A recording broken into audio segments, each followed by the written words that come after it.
It is at 53. It's supposed to drop as we go. It's windy. And the effervescent Johnny Cueto leaps over the foul line, and off he goes. Dreads and all. Who are we going to see? That's what the Royals want to know. Is it going to be the brilliant starter from Game 5 of the Division Series against Houston? Or is it going to be the Cueto we saw last time out? Game 3 of the ALCS in Toronto when he got lit. He gave up 8. And in that game, an 11-8 loss as it turned out. But the score makes it sound a little closer than it actually was. Here are the numbers this postseason for Johnny Cueto. We showed you the win. We showed you the loss. The ERA is big. He's a rental. He's a hired gun.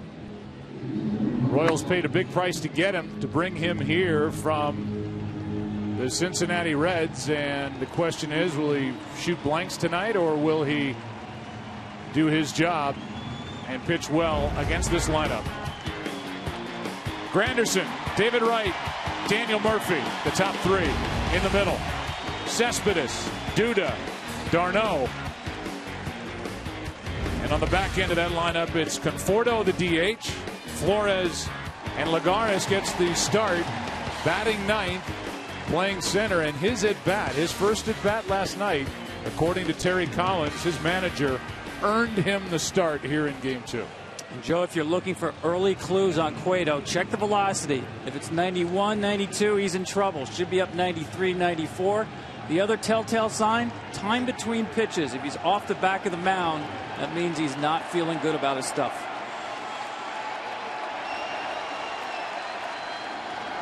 Granderson, strike 1.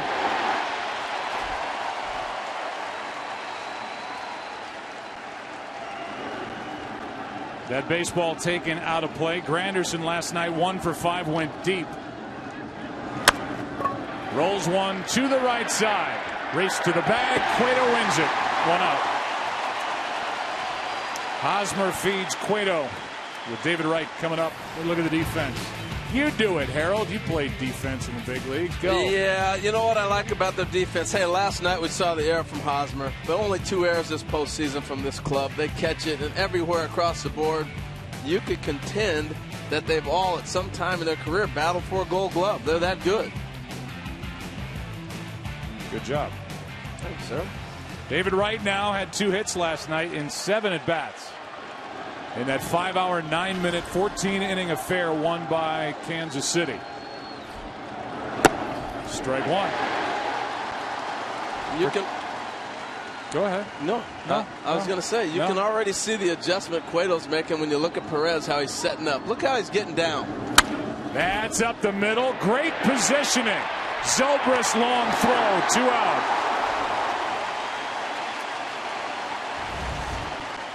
Look at him, how low he's getting. And the problem's been great placement position, as you said. But the problem that Cueto had earlier in the summer was that Perez is so big, but he wants the ball down low. After having Pena catch him all this time in Cincinnati with the low frame getting down low, he's leaving balls up. Tonight, over-exaggerated, get the leg out, get way down. He did a nice job with Granderson and a nice job right there.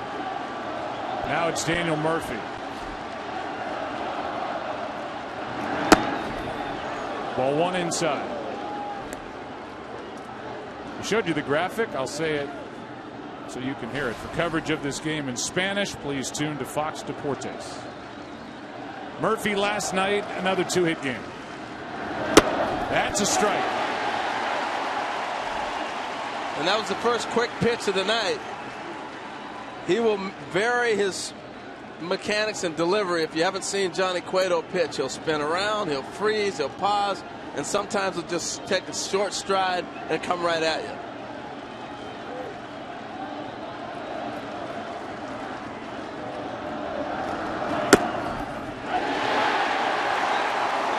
Murphy's shocked to hear that strike 2. We talk about how Kansas City wants to make him uncomfortable by working the inside part of the plate. The 2-seamer comes back and gets the corner. Quick delivery, bounces in. Yeah, those orchestrations, the quick deliveries, the shimmy shakes, the delays, shouldn't bother the Mets lineup that much. Really, Lucas Duda is the only one with a major timing mechanism, high late kick. Most of these Mets hitters get set very early.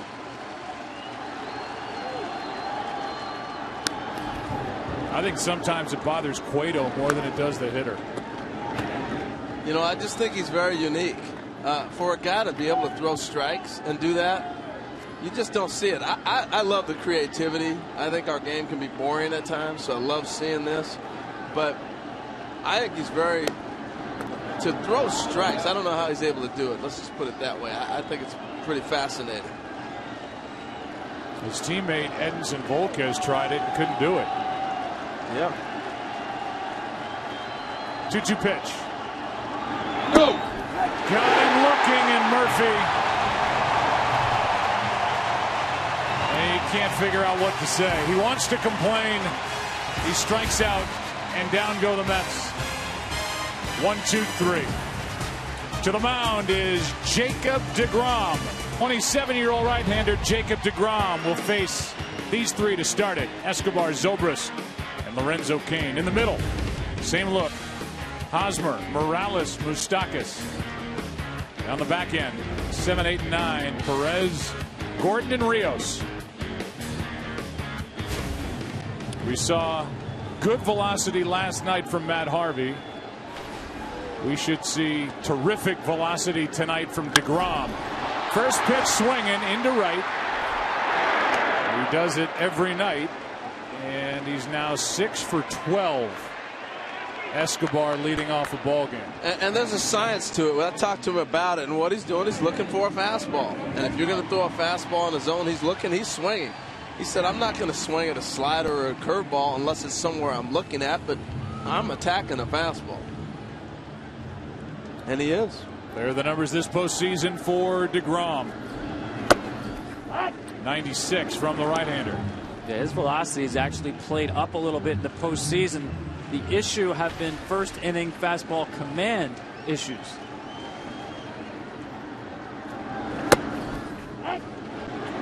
Two quick ones on Zobrist.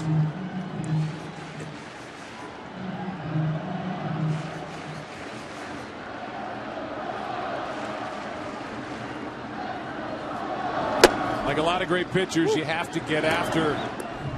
There's 98. deGrom early. He's had some trouble in the first inning, then he settles in. The 1-2. 2-2.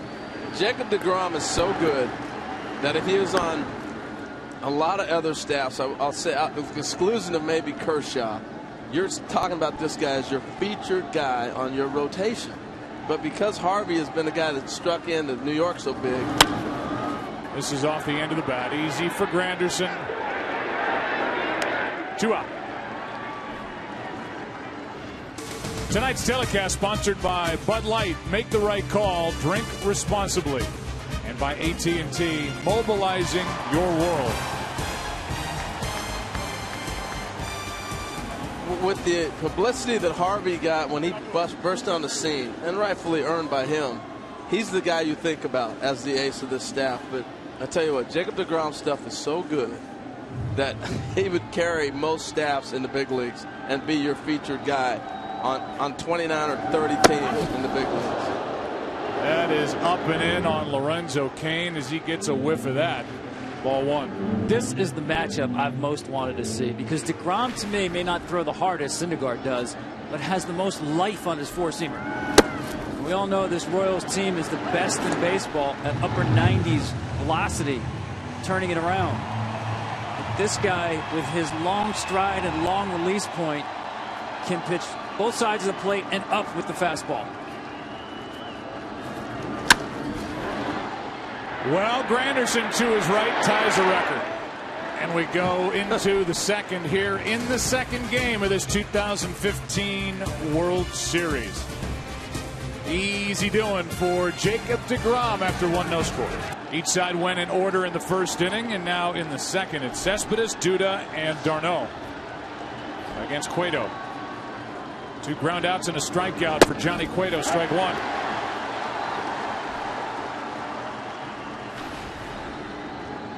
Yoenis is the player Alex Rodriguez talked about in our pregame show, saying he's been quiet for a while. He fouls it back now in the hole. 0-2. 1 for 6 last night. 10 hits this postseason. 2 have left the park. You know, that's the beauty of our sport. You can neutralize one player. Basketball, you can't take the ball from LeBron or Jordan. You can do that in baseball. Here's the 0-2. Think about all the struggles that Barry Bonds had early on. Until you get guys around you and they force them to have to give you something to hit, you may struggle for a bit if you're that guy.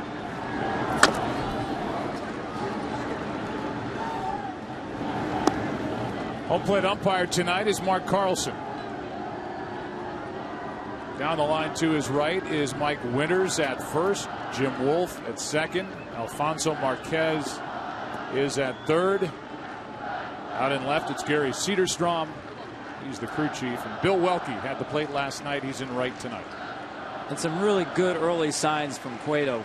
You're seeing the 93 with the two-seamer, the comeback he got Murphy on, and that one right there ran in on Cespedes. And also working quickly between pitches.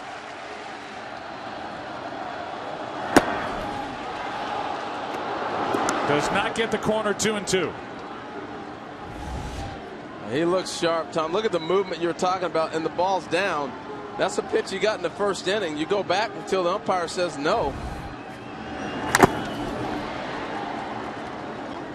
Now, the Mets understand with Cueto about 70% of his pitchers are going to be in a very small window between 88 and 93.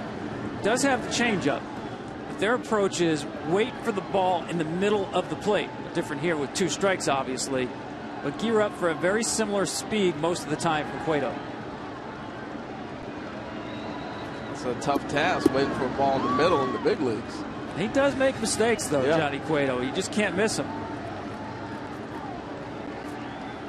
2-2. On a soft line to Escobar. 1 out.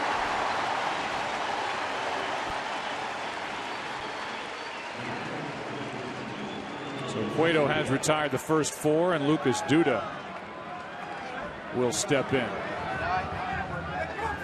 And this is the guy, Tom, you think could be affected by the different deliveries that Cueto can throw at a hitter. Yeah, I think Johnny will throw everything at Lucas Duda because of that high leg kick.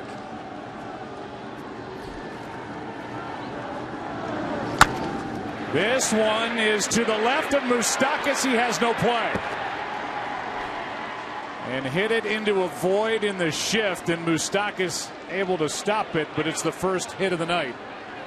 He's already driving the Royals crazy with their defense. You know, the Royals aren't a team that really shifts a lot, and they've totally taken them out. Now, the other day, he chased Moustakas out of the left side of the infield, the right side, I should say. Now he picks on him on the left side. They may have to just straighten it up a little bit more on this guy. So 1-on-1 out. Darno is the hitter. Had a hit for an RBI last night. Strike 1.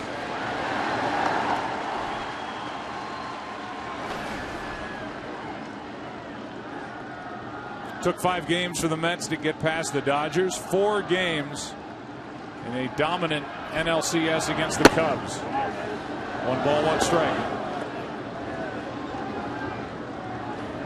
So funny, I was talking to Travis around the cage, and I said, hey, how you feeling after catching all those innings last night? He goes, oh, I feel good. I'm ready to go. Hard hit to third. Moustakas out over to first. Got him back. Bottom of the second in game 2, no score.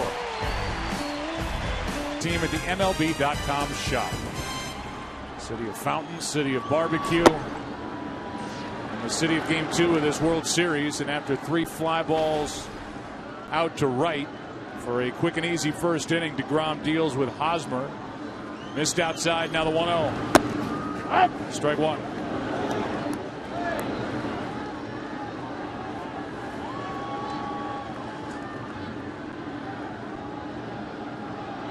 Hosmer just 1 for 22 this postseason with nobody on base. Great pitch right there. Hosmer talked about he loves to get those long arms extended, need to pitch him in, not comfortable with the ball in, especially with DeGrom's velocity. It's a great place for Jacob DeGrom to live against Eric Hosmer. Trying to get something started here in the second. On the outside corner, struck him out. And the first strikeout for DeGrom. When you can drop that slider right there on the outside half after throwing that fastball that he threw, you're on. It's going to be a tough night. So now he's opening up both sides of the plate and being able to really take away what you're thinking about attacking him with, giving him one side of the plate or the other. Strikeouts have piled up this postseason. First 3 postseason starts for DeGrom. He's struck out 27. That's his 28th of the postseason right there. Here's Morales, ball 1. That's the 5th highest total behind names like Gibson and Koufax.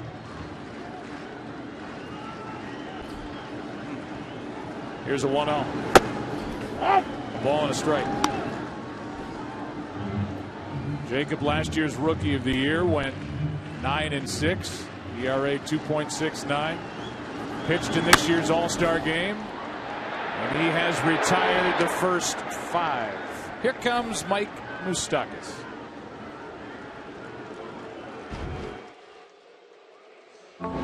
Always loved baseball when I was a kid, and loved going out there and play with my dad. And I always wanted to, make baseball my job. You know, when you get to the big leagues, your overall dream is to play in the World Series and win the World Series. He got to play in it last year. Came up a game short against the Giants. Here he is back. Serenaded here at home with 2 out, nobody on. Strike 1. You want to know how sharp Jacob DeGrom is? He's got 4 flyouts to opposite field and a strikeout and a check swing when you know you're swinging at the first pitch on Moustakas. This stuff is pretty good.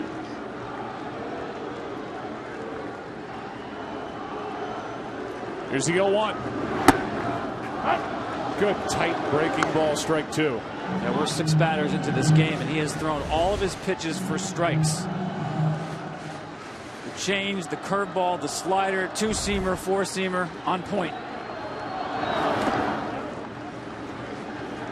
Moustakas, the number 2 overall pick back in 2007, his teammate. And the guy who hits 2 spots in front of him, Eric Hosmer, the number 3 overall pick in 08. They've grown together. Certainly matured together here in the big leagues. Moustakas was sent out last year while he was struggling back to the minors. Had his best offensive season this year. And when you're that big, 6'4", 180, you can make a play like that. And so far, no sparks. We go to the 3rd inning here in Game 2. Nelson Barriers provides opportunities for students in grades 4 through 9 to submit an essay about how they overcome barriers or obstacles they've faced or are still facing in their lives using the values exemplified by Jackie Robinson. To learn more, visit MLBcommunity.org. That is ball 2-0. You saw Sharon Robinson in that short video, the daughter of the great Jackie and the great Rachel Robinson. There she is right there. Let's continue to keep her father's legacy alive with breaking barriers. 8 points of Jackie. It's been great. Here's a 2-0. That's a strike to the rookie Conforto. The string on him. Conforto and then Flores, then Lagares.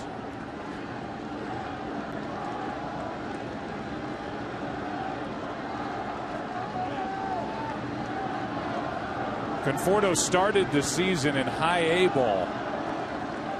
Called up from Double A at the end of July on the 24th. Here he is in the World Series. That's ball 3. Think about that, Joe. Opening day this year in St. Lucie, Florida, he played in front of 2,400 fans. And now here he is, World Series. With 279 big league home runs. Has won this postseason. He got Greinke in the division series. 3-1. Quick pitch. Fouled back. Full count. You know, he's one of 3 players to have played the Little League World Series, the College World Series when he's at Oregon State University, playing for my good friend Pat Casey. And then now he's here in the Big League World Series. So pretty impressive.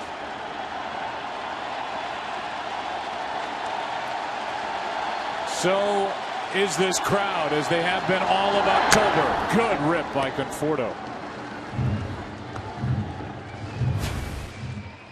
Here's a good look at young Michael on the left, a little older on the right. The Beavs at Oregon State.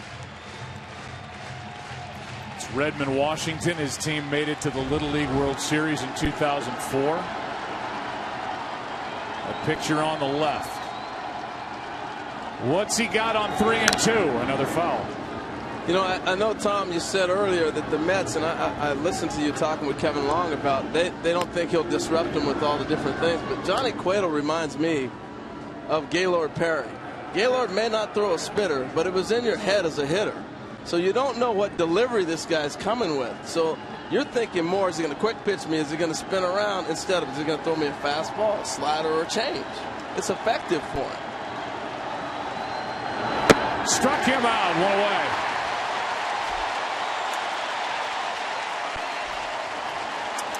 Well, this is not the Little League World Series or the College World Series.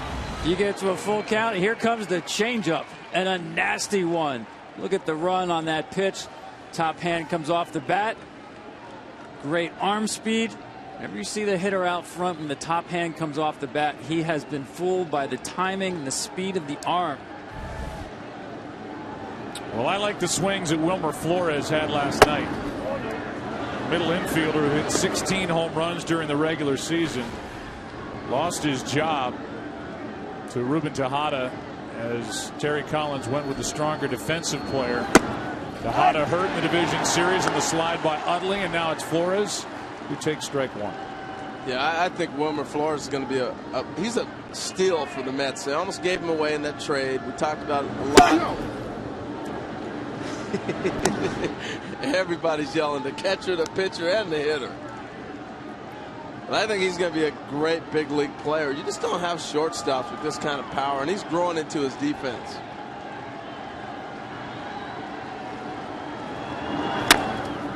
Cueto makes the stop. 2 out. You know, Joe, one of the things I've seen about Cueto working quicker, they've simplified the signs from going back to the ALCS. They were so worried about the Jays stealing signs.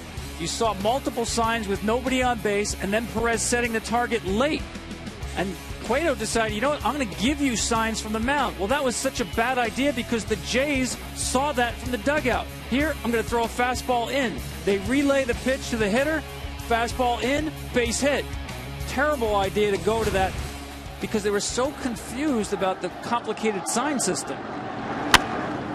Here's Lagares off the end of the bat. Kane has to come get it. He's there. And that sends us into the bottom of the 3rd. Cueto looks like a different guy. He looks like the division series starter against the Astros in Game 5. Dialed in. No score.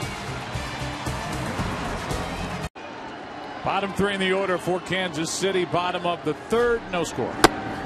Salvador Perez takes a strike.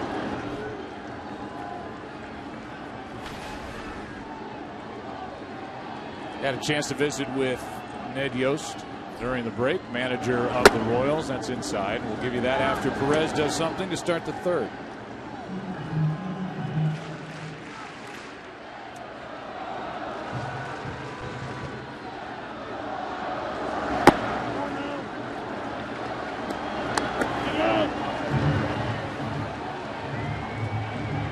As we make our way through this one, realize that Salvador Perez is catching his 313th game over the last 2 years. That's the most ever in a 2-year span. And he is 25 going on 45 with the number of foul tips he takes. He is as tough as they come.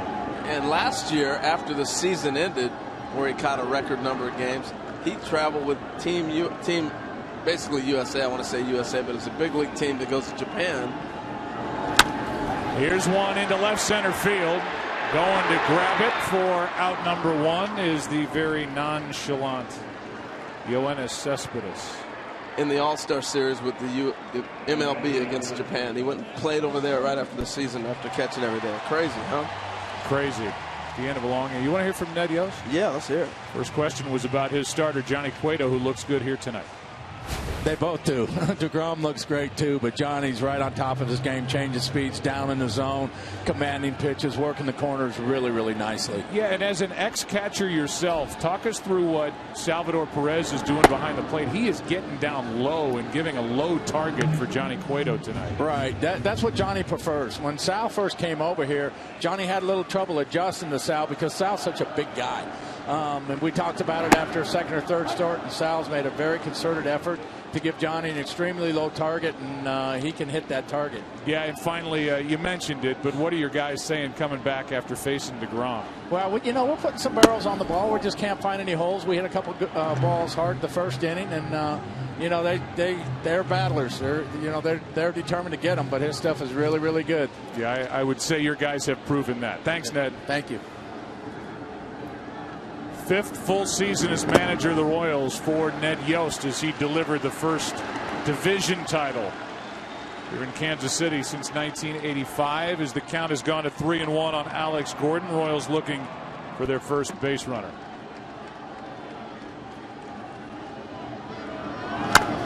Full count.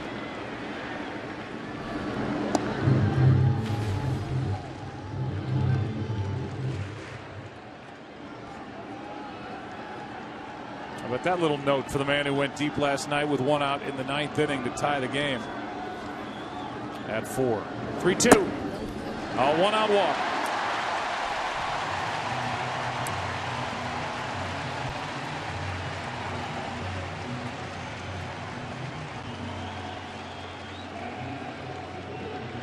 You know, Tom, you made a point when we were covering the Royals in the League Championship Series. You don't know where they're at in the lineup, because these guys are so interchangeable.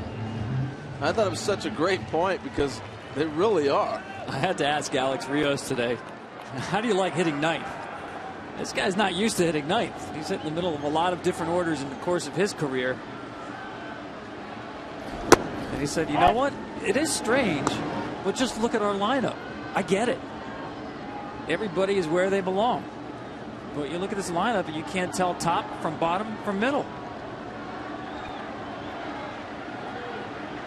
Here comes the 0-1 pitch to Rios. 1 on, 1 out. Good pitch from DeGrom. That's strike 2. Rios has had years where he's hit 24 home runs, 21 home runs, 25 home runs. Battled through injury and illness this year, so the numbers aren't there. But he is an upgrade for the Royals over a year ago. The 0-2. Got him looking on the inside corner, 2 down. Boy, that just buckled him. Saw it, but couldn't react to it. This ball stays right on the corner. You know, when you hear somebody talk about, oh, he painted that one, what happens is that's almost like a backup slider on you. You're expecting that ball to break back out, and it doesn't, and it just freezes you as a hitter. Really impressed by d'Arnaud framing this pitch, turning the hand inward to the strike zone.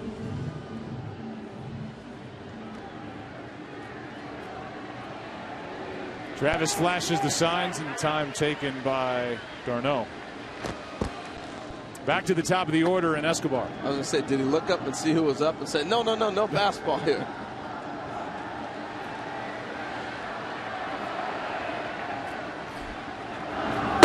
Strike 1. Little slider.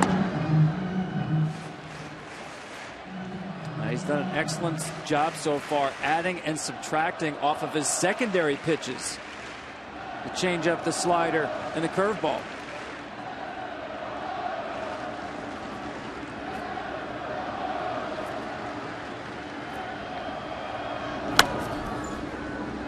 .96 from DeGrom. He can rush it up there and make it look easy doing it. Telling you. And that's the pitch he loves to throw with 2 strikes. Hitter's hitting 122 against his 2-strike fastballs, and that's where he likes to go. A lot more life when he gets it above the hands.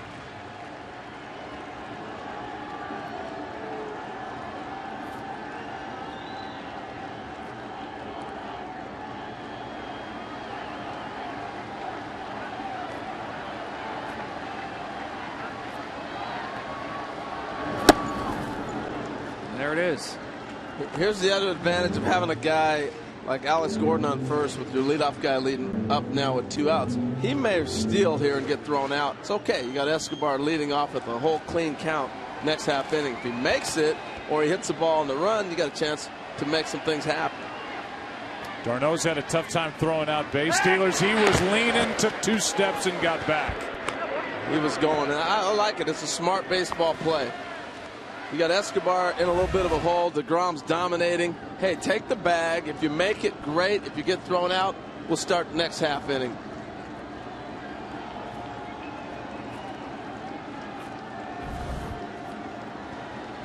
A 1-2. Broken back. Flores the easy way, and that sends us scoreless into the 4th. And who's coming up? The top of the order, including the new home run hitter for the Mets, their second baseman, Daniel Murphy. No score. Tomorrow, a travel day, Friday, Game 3 at Citi Field. Yordano Ventura against Noah Syndergaard. Look at that. Numbers for Cueto as he quick pitches Granderson, strike 1. Going back to that Division Series Game 5, you saw that note. He's retired 27 of the last 28 batters he's faced here at home. That was the driving force for Ned Yost designing the rotation for this series. Get Cueto in this park twice. Well, what it does, this ballpark, with it being so hard to hit home runs, it allows a pitcher to be aggressive who at times gets tentative, knowing that a ball hit hard is really going to have to be crushed to get out of here. That's ball 3. Yeah, I asked Johnny, what do you like about this place? Thinking maybe the mound, the crowd. And he said one word: dimensions. 3-1 pitch. Good pitch over the inside corner, full count. Well, you think where he came from. But Cincinnati's a bandbox. To have to learn how to pitch in that ballpark and come here. And you see Granderson trying to slow him down. I love the simple signs. Let him get in a groove. A leadoff walk to Granderson. David Wright played in only 38 games in the regular season this year. Spinal stenosis, Ken Rosenthal. That's what he's dealing with. That is, Joe. And after playing 14 innings last night, I asked him how he felt this morning. He said a little stiffer than usual, but nothing crazy. Now, the key to managing his condition is maintaining hip flexibility. His back gets aggravated by rotation, extension, normal baseball movements. The more mobility that Wright has in his hips, the less strain on his back. We've seen him, even last night, with that bad back, have difficulty throwing the ball with a lot on it. He made that error in that fateful 14th that started that final rally. Yeah, remember, this is a guy who needs hours of maintenance to get himself ready for a game. And that's 5 hours after first pitch. Here's a 1-0 now. That's ball 2. 2-0 on Wright.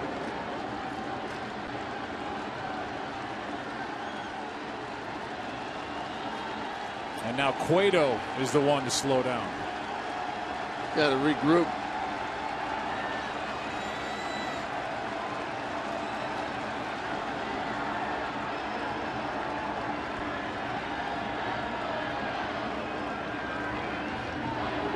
Trying to get him a ground ball, double play ball is what he's looking for right here. That's ball 3.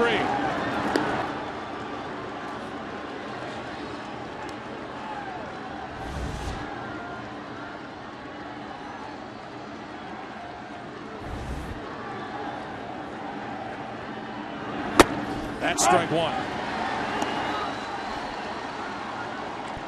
The respect of David Wright, because he can still put a charge in a ball, makes you have to really be careful with your pitches when you're down the zone with him.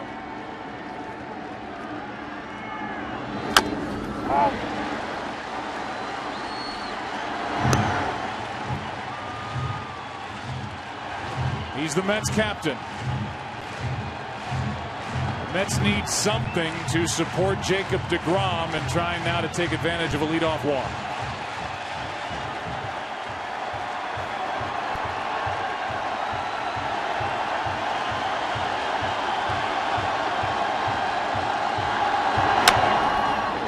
off the hands, popped up.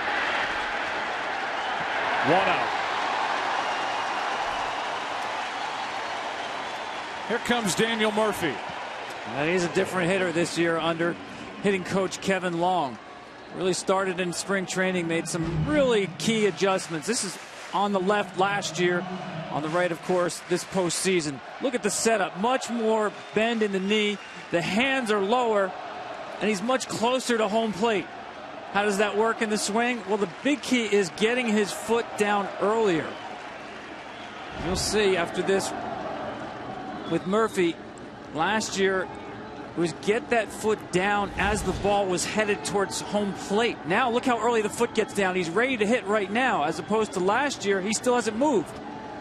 Getting the front foot down, and then look at the finish. Much more torque getting the lower half of the ball. And he almost got hit. That was the pitch I've been waiting for. Make him uncomfortable. That was the goal of Kansas City's pitchers, because he's turned the batter's box into a Murphy bed.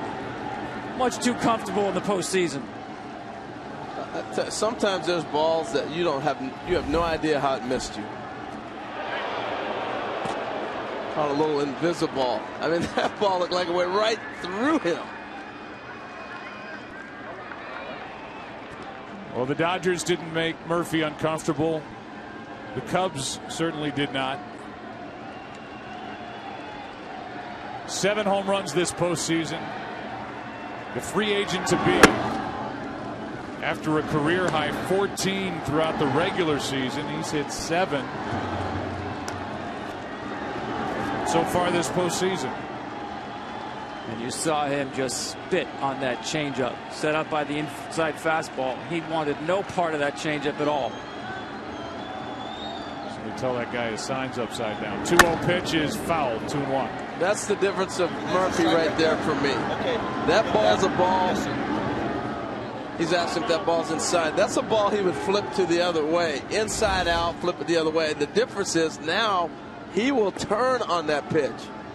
And anytime you get to a point in your career where you start to be able to turn on an inside pitch, your power numbers are going to go up.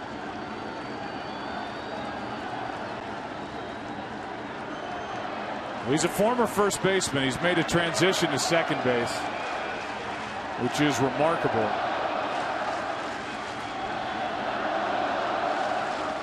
He waits for a 2-1. Are you buying it, Tom? Is this who Daniel Murphy is now as he goes into free agency? You know I am, because he's always been gifted with incredible hand-eye coordination. His contact rate is off the charts. And what Kevin Long got him to do now is think about not just hitting pitches, but doing damage with pitches. Count in his favor, and he takes a walk. 2 walks in the inning. Cueto did not get the pitch, and it's 2-on-1 out with Cespedes coming up.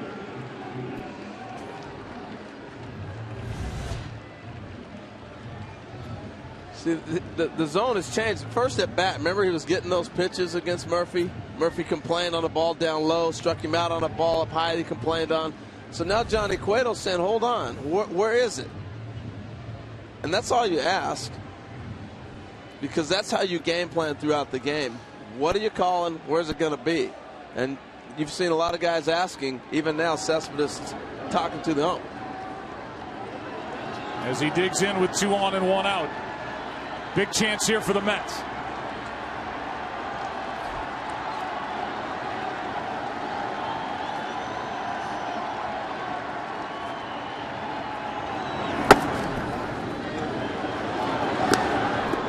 Brought over from Detroit. In season, took off, changed the look of this lineup. The whole thing wheels off his presence in the middle. Waits for a 1-0. 2-0. You see what power does to a pitcher? It forces you to try to nibble. Granderson, power. Murphy, power. So you start to nibble a little bit. Cespedes clearly. You got a guy that's just a little guy that punches the ball around. You go right after it. And give credit to the Mets. They've stuck to the game plan. not taking the bait, trying to force him into the middle of the plate. Big swing on 2-0. But this is one of those stretches here for Cueto where he's got to get it back together, and if you're the Mets, you got to get after him. He's walking behind the mound. He's frustrated with the strike zone. He's out of sorts. You see Ned Yost, who's just staring out at him, wondering what he's going to give him here in this big fourth inning.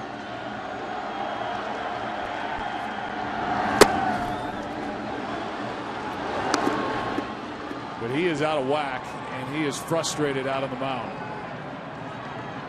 It's Dave Eiland, the pitching coach. But I'm with you. The Mets have to come through. He's going to have to come to you. You got everything working on your side right now. Pitcher struggling and up with a tight zone. 3-1 pitch to third. The step, the throw is pulling Hosmer off the bag. And instead of an inning-ending double play, it continues on the wide throw by Moustakas. And they're going to check and make sure that this isn't one they want to challenge. Hosmer didn't argue at all. It's pretty interesting because a lot of times you go back for the touch, you see him go back. From that angle, it's hard to tell. Ooh, I don't know. No, he's safe. That's a good call. And the first base umpire, Mike Winters, who was a crew chief on his own crew during the regular season, was right there staring at it. No review. And now Lucas Duda will be the hitter, 2 on, 2 out. You may not get that play midsummer, but because it's the postseason and Cespedes is busting down the line and you know it, you got to hurry. Oh no, Joe. A lot of times you go back for that second touch. That might be worth a challenge. Remember, you get a second challenge, 2 challenges in postseason play. Well, I just think that's the angle. We've seen the other angles. His foot's off the bag. That's from the front. Duda takes a strike. We've had some tricky angles in this ballpark already. Remember Moustakas' home run before. I just think take a shot, though. You still have another one if you lose the challenge. It's such a high leverage spot right here. 2 on, 2 out. Duda fights it off and dumps it into left. Here comes Murphy, and the Mets strike first. 1-0 in the fourth inning of game 2.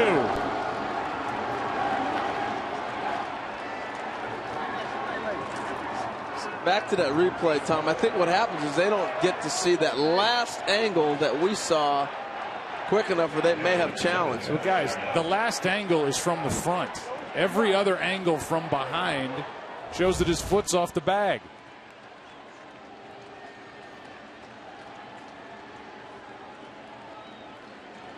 His foot's off the bag. The umpire's 5 feet from it. I mean, this one is from the front. Still, you can see his foot's coming off the bag. No challenge, and the Mets lead 1-0 here in the fourth inning. And the guy who's really doing the damage is Lucas Duda. Flipping balls the other way. Yes. 2 for 2. Hasn't hit the ball hard yet. There you go. Darno flies one into right. And the inning is over. The Royals could not turn a double play, and it's Duda who's 2 for 2, and his single puts them bottom of the fourth inning. Royals batting down 1-0. First pitch to Zobrist is in for a strike. Alex Rodriguez is going to join us this inning from out on the pregame set in left field, above some of the many fountains here at Kauffman Stadium. Home of the Royals since 1973. Zobrist takes outside. Alex, you faced Jacob deGrom. What did you see when you were standing in the batter's box against this 6'4", 180-pound right-hander? Yeah, I faced him, Joe, and it wasn't a lot of fun. But, anytime you face a great pitcher, you try to formulate a game plan. And you try to put this pitcher in a very small box. The smaller the box, the better. That increases your chances to do well. But I always try to break down pitches north, south, or east and west, one or the other. The problem with Jacob is he's both, and that's a problem for the hitter. You know, he has 4+ pitches. He adds and subtracts very well. He's a former shortstop, so he fields his position well, and he keeps runners on well. So the synopsis of all of that, pack your lunch, is going to be a handful. 3 balls and a strike on Zobrist, trying to get on with his team down by 1. That's a strike over the inside corner, full count. So Alex, you're talking about north, south, east, and west. How do you shrink that down and really look for what you're looking for? What's that mean? Well, you know, we had some success against them at the stadium. You know, our team hits very well at the stadium. Here's a race to the back. Duda can't make the play, and he flashed right in front of Murphy.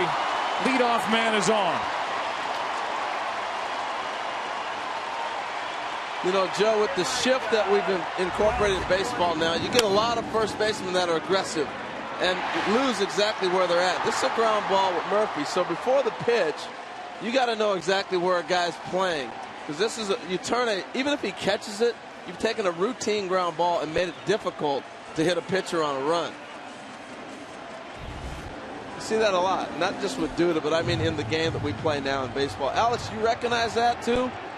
I do. It's very confusing, and I'll tell you, coming up from Little League, you're not used to having 3 infielders in one side of the diamond, and it makes it challenging. It takes a lot of hits, but it also gives you some. Here's Kane, takes a strike, and now he looks back at Mark Carlson.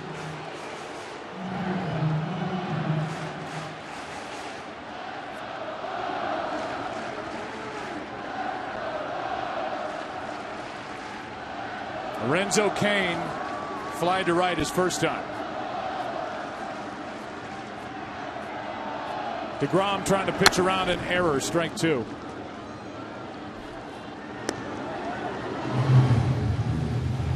Stole a base yesterday in game 1, and with that, because he stole it, all of America can steal a free AM Crunch Wrap from Taco Bell on November 5th from 7 to 11 a.m.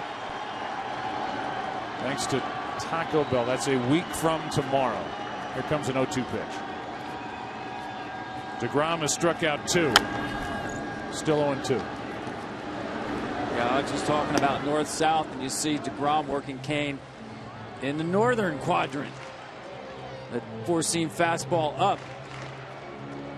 You know, Tom, it would make it so much easier for a hitter if they can just keep it in the bottom quadrant or in the north quadrant. One of the best I ever faced was Curt Schilling. He lived in all 4 of them, and it made it very tough to hit. Just look at my numbers. Here's the 0-2 pitch. That is foul. You know, it's worth talking to you, Alex, about this Royals team. We came on the air talking about you don't know where it's going to come from. This is a lineup that is relentless. It's balanced. It's good 1 through 9. It's a fun team to watch.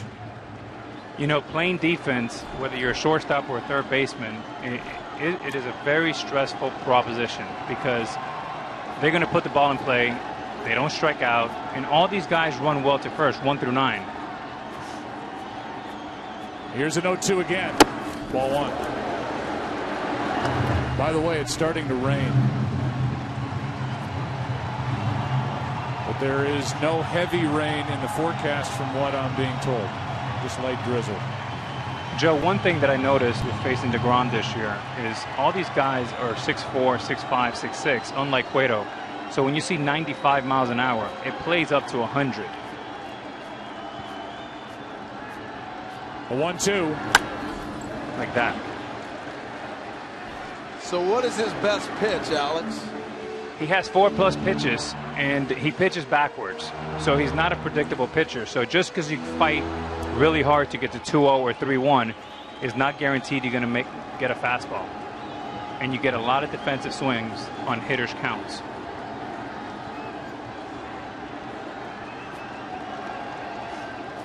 An error started the inning, and now a 1-2 pitch to Kane. Broken bat, and that is caught by Duda. Can't turn it into a double play, 1 out. Well, Alex talked about the height. It's interesting that DeGrom, about 5 or 6 inches taller than Cueto, but look at the release height. It's the same. Now, why is that? Look at the stride of DeGrom. And you also see, pay attention to this, where the ball is coming out of his hand. That's forward from his head. With Cueto, it's about even with his head. What does that mean? Jacob DeGrom is reducing the distance between release of the ball and home plate. He's buying time from the hitter. His stride is almost a foot longer than Johnny Cueto's with that low release and the long extension. Here's one into center off the bat of Hosmer, and can't make the catch. Lagares got a glove on it. It's a base hit, 2 on, 1 out. Well, that's that tweener right there. Don't know if it's going to die and you got to dive, or you try to scoop and get underneath it. This ball looked like it was going to short hop him. It just died at the last second. Do I dive right here, or can I still get it on the run? It's interesting. Lagares is a guy who really doesn't leave his feet that often. Kind of reminds me of Devon White, the old Angels Blue Jays outfielder. So good at running balls down. Makes a lot of great catches on his feet. Well, now it's Kendrys Morales. By the way, that StatCast powered by Amazon Web Services. We showed you with a release point. Morales 0 for 1.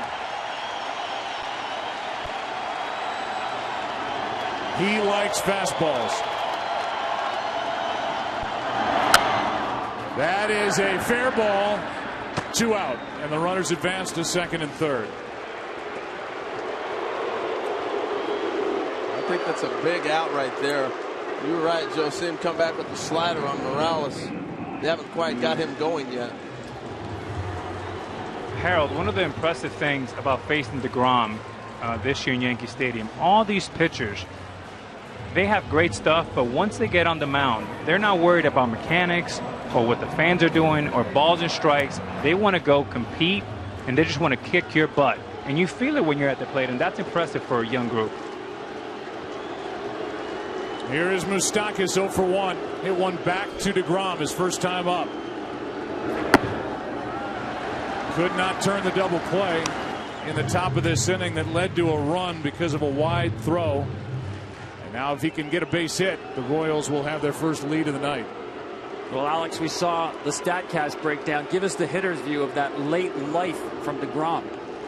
Yeah, you know, Tom, it makes it even more complicated when he's from the stretch, because he's also quick to the plate.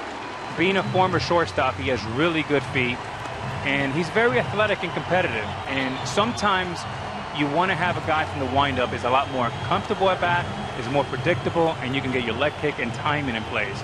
From the stretch, he's got a lot more control, and he can disrupt your timing. On deck is the right-handed hitting Perez. First base open. The count 2-0 on Moustakas. Had an RBI last night. 3-0.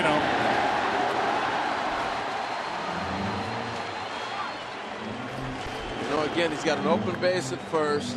He got a right-handed hitter on the on-deck circle. And pitchers, whether you believe it or not, they look to the next hitter for ways to get out of a jam. Will Moustakas get anything to hit? Nope. Bases loaded. And you see the confidence of DeGrom. He walked in, first thing he did was throw his glove up and say, all right, give me the ball back. Now I got the guy at the plate, I want to get out. Now, does he get him out? But this is his choice of who he wanted to go after. And Perez has been swinging first pitch the entire postseason. Actually surprised he took a first pitch fastball his first time up against DeGrom. Here comes Dan Warthen, the pitching coach, out to talk after d'Arnaud started to head back to the plate. Here's what I'm talking about. Watch DeGrom. This is ball 4. Okay, no problem. Give me the ball. I'm ready to go. That, Alex was talking about body language from a pitcher. You notice that as a hitter. You notice that, Al? Yeah. Can you hear me, Harold? Gotcha. Yeah, I mean, that's exactly what I'm talking about. These guys are competitive. They want to compete. They want to be in that situation. And you sense that. When you're in the batter's box, 60 feet, 60 inches, forget mechanics, forget hard work. It's all about mano a mano. And every single one of these guys, especially DeGrom, he wants a one-on-one matchup. Well, it's Perez with a chance for Kansas City with a hit to put the Royals on top. Bases loaded, 2 out. Strike one, poured in at 95. Perez so far this postseason, 4 home runs. All of this by DeGrom to pitch around that error that started the inning and keep a lead. Time for Flores. Inning over. And the young right-hander does his job. Into and out of trouble. Alex, go get warm. We'll check back with you later. 5th inning rolls in, game 2. 1-0 Mets on top. Back after images from this pitchers duel in Kansas City, game 2. 1-0 the Mets on top as we go to the 5th. Michael Conforto is at the plate, takes inside, ball 1. Michael struck out his first time as Cueto came back from a 3-0 count to get him. 2-0.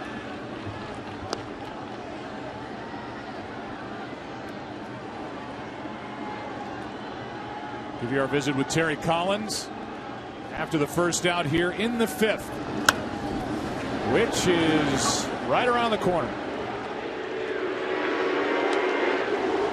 First question to Terry was about his young starter and what a luxury it is to be able to hand the ball to Jacob deGrom tonight.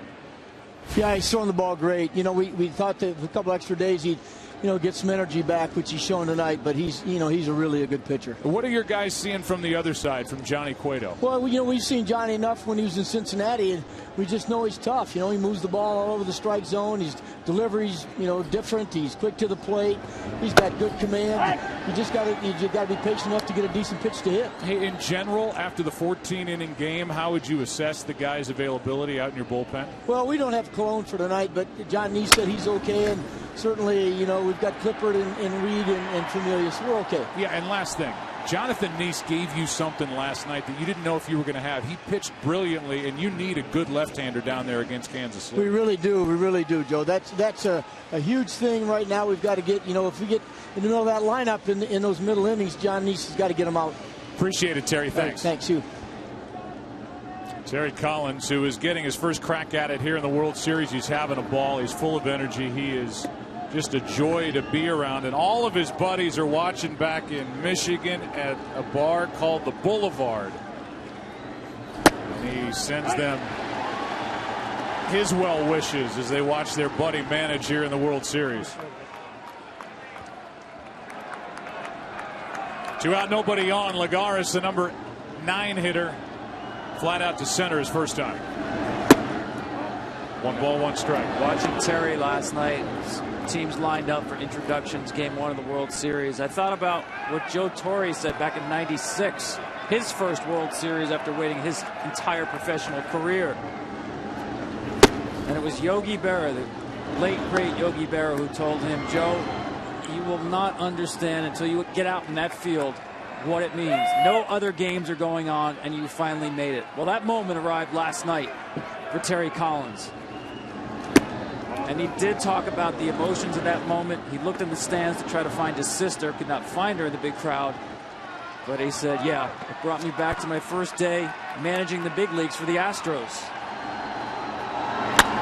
Lagares into left center, off the end of the bat. Late break by Kane, but he can close with the best of them.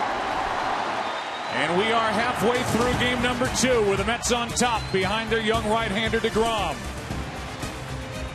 Fun game here in Kansas City yet again. DirecTV. Bottom of the 5th inning, 1-0 Mets on top. Number 8 hitter Alex Gordon takes a strike. So impressed with the fact that DeGrom getting the first strike with anything he wants to throw.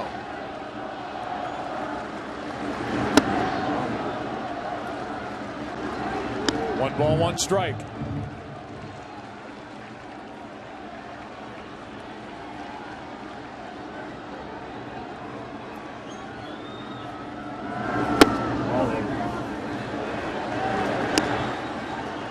The difference with tonight's game is both pitchers are not afraid to get in. They have been a lot of guys set up on the inside half, and they are pounding The inside half, you got to take that away to get the ball away for him. Go inside, set up outside.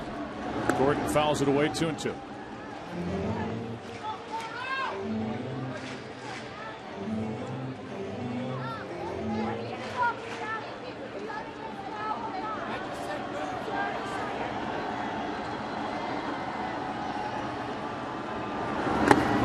Full count.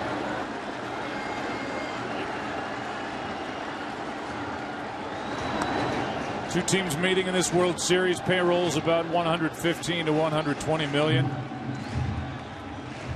Two expansion franchises from the 60s. That is outside, a leadoff walk. More on the Royals, down to Aaron. Well, when we all left the ballpark this morning, we all just said, wow. And I was asking a lot of guys from the Royals sideline, how much sleep did you get last night? Ned Yost said, I fell asleep around 4:30, got up at 6:30. Alex Gordon said, I have kids, so I was in bed at 3, woke up at 7. And I asked Alex, while he was laying there, what was he thinking about? His home run, the pitching that we saw, some of the great base stealing. And he said, no, I was just thinking about over and over how this team doesn't stop. They just fight back. And Joe, I thought the best part was sitting with Ned Yost today and you saying to him, it's just no fluke how these guys fight. And he said, not at all. Well, it's just happened too many times in the postseason after the leadoff walk. I mean, it's happened throughout this year. We saw it certainly even dating back, guys, last year to the play-in game in the wild card game against the Oakland A's. And maybe they were alerting the world as they came back against the A's that they were for real. And, boy, they seem to prove it every night. They do, and especially late in games. So far, they've outscored teams 37-11 after the 6th inning. Right here, this is a difficult spot for DeGrom here in the 5th, falling behind. Rios, 1 ball, 1 strike. Well, I just wish other teams in baseball would take note as to how the Royals have gone about it. It is aggressive baseball. The way you're supposed to hit, you're taking it away from the pitcher. I'm not trying to drive up your pitch count. I'm going to knock you out of the game. So DeGrom's had to start every batter knowing they're going to jump on that heater with a changeup. Ball 1. Now you're sitting 1-0. Or he might throw it for a strike, but you take it to him, not him taking it to you. And that's what we've watched with the Royals. That's the way the game was meant to be played. And I know we've got into this 100-pitch thing. We're going to drive it up. But not when guys are throwing 95 at nasty stuff. You find yourself 0-2 if you get a gift pitch. 1 ball, 1 strike on Rio. Struck out his first time. That's a base hit into left. And it's the bottom of the order with a walk and a single. Back to the top. Escobar coming up.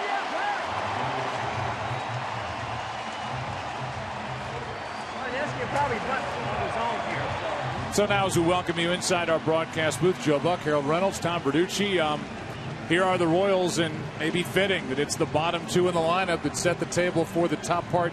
We've seen that this entire month of October. Yeah, we've got a chance to see the Royals quite a bit. And, Tom, you talked about it. You don't know where you're at in the lineup. No. Because they all can do so many different things. Gordon, the big home run last night in the 9th inning. And Alex Rios, most of his career starts in the big leagues have been in the 3-hole. And here he is doing damage again in the number 9 spot. Now it'll be interesting to see how they're going to try to defend this. Is he going to bunt? Is he going to swing?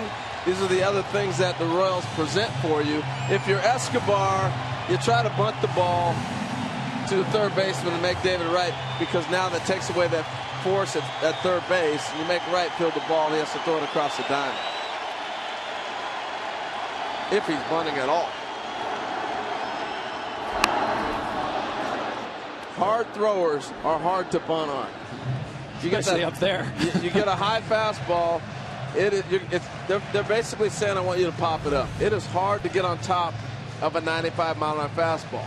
Yeah, you want to set that bat at the top of the zone and never bring it up. That was above the zone. And Ned Yost, by the way, we've talked about this, guys. He lets his players play. He says he's probably put on 4 bunts the entire year. He'll leave it up to the hitters.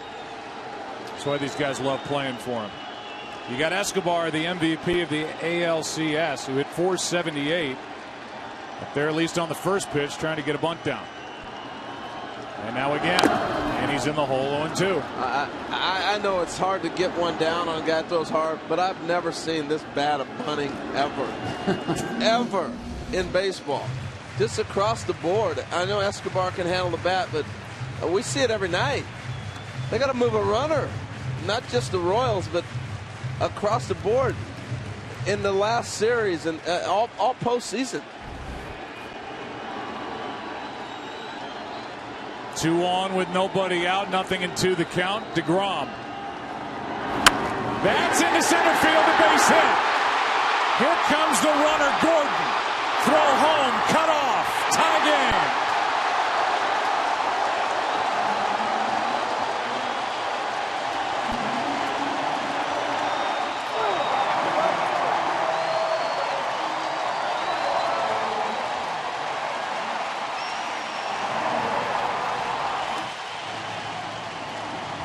Well, a rare mistake by DeGrom. Went to an 0-2 slider and left it up over the middle. We've seen him elevate the fastball 0-2. Not there. It's almost like a broken record, though, Joe. They don't strike out. They continue to just put pressure on you by putting the ball in play.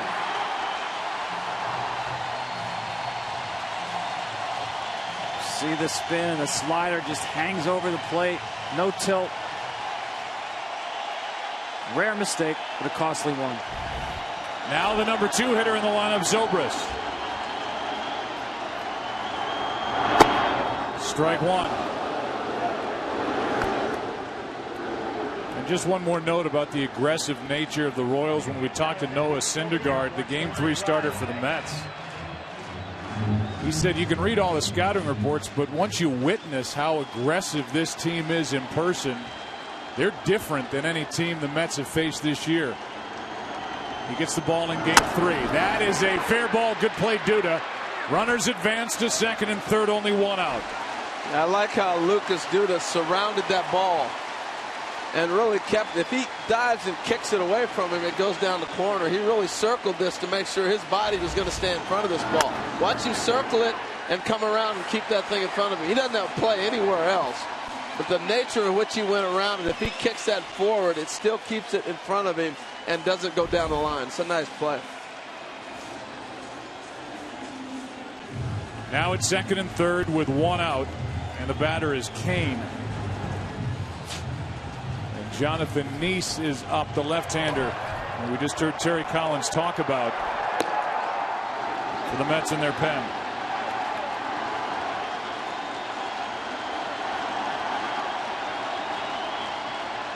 Kane.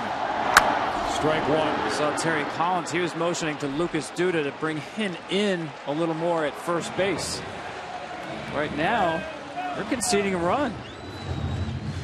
Yeah, what that tells me is they think they're going to get to Johnny Cueto. You don't just give up runs if you think the other guy on the other side is going to shut you down.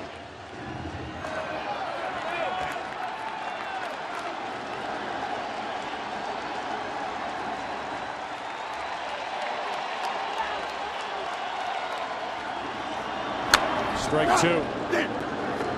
We talk about strikeouts. That was certainly the case for the Mets starters the first 2 rounds of the postseason. Coming into tonight, 71 strikeouts in 60 1/3 innings. But last night, Matt Harvey, their number 1 starter, only 2 strikeouts. Just 2 tonight for Jacob DeGrom. And this is the ultimate spot where you need a strikeout. A strikeout pitcher against a team that puts the ball in play, where an out will score a run.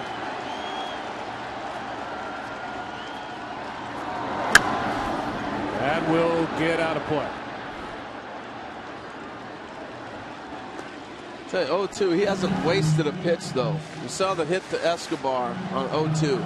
He's around the plate with Kane. So as a hitter, you got a pitcher who's aggressive in the strike zone, and you got a bunch of hitters that are aggressive. He's going to put the ball in play. You may want to waste one. See if he'll chase something, and then it sets up another pitch to get him out.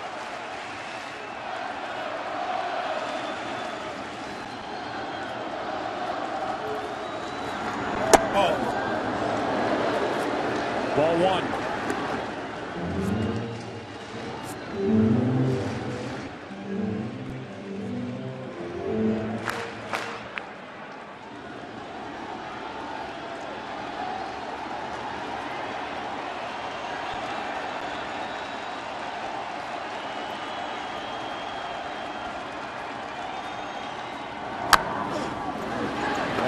back toward the dugout.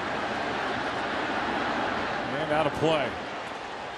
We'll have to try another pitch. 4 years running, the Royals, the toughest team to strike out in the major leagues.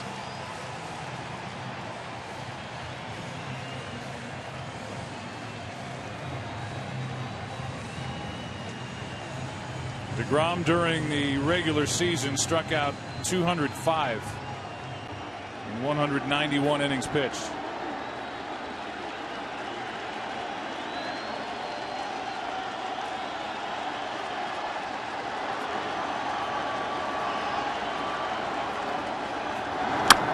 Into center, coming to get it, Lagares. Tagging is the runner at third, and now Rios stays put, and that was a good hold. 2 out. He came down and stopped. And a good throw from Lagares to the plate. And the reason he gets something on it is this is such a line drive, and he's coming full speed, all momentum coming forward. So it allows him to actually get a running start on a throw. You know, we get those big numbers from the outfielders on StatCast. Oh, he threw that 90 miles an hour. Oh, he threw it 95. Well, when you get a running start, that's what happens. You get everything behind it coming full speed through. Well, now with first base open, another meeting on the mound, because the guy that'll be digging in is Eric Hosmer, who has been on fire with men on base in this postseason. 9 for 26. He's hit .346, 13 RBIs, and among active players, the most RBIs per at bat in the big leagues. The Royals record 25 so far. It's another multiple choice question. Last inning, he took a pass on Moustakas to pitch to Perez. Now you have a choice, Hosmer or Morales.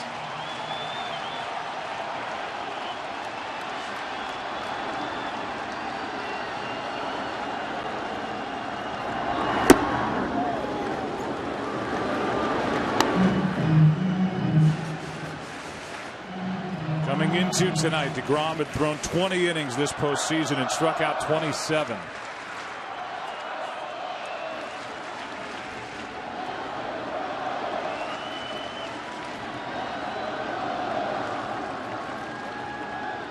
Here's the 0-1. That's up the middle. Base hit. Rios scores. Here comes Escobar. It's 3-1.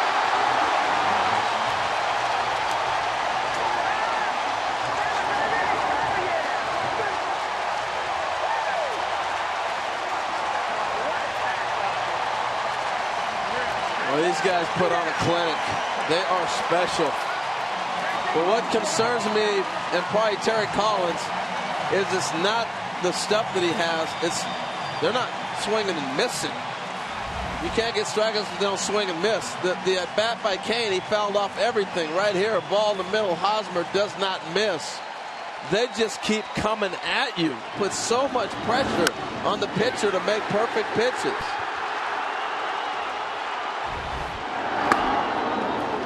Strike one on Morales. Both strikeouts by DeGrom have been called. The difficulty of getting what you just said, you got one there, swings and misses, but also keep in mind how short the Royals stay to the baseball. They do it with walks and singles.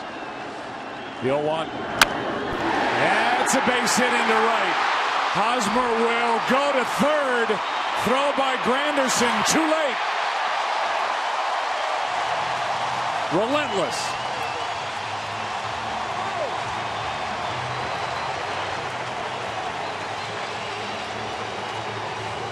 Most teams and most base runners with 2 outs are going to stop at second base on this ball. Okay, I'm good. We're first and second. You're in scoring position. Hosmer looked over his right shoulder, didn't look at the coach over his left shoulder, and just said, forget it. Watch him running. He makes the decision on his own. And it doesn't need the third base coach. He's all on his own. And just said, I am going. I'm going to put pressure on him. You got to make a perfect throw to get me. Now it's Moustakas. Yeah, and great scouting as well. Knowing you just keep running on Curtis Granderson, really doesn't have much arm strength in right field.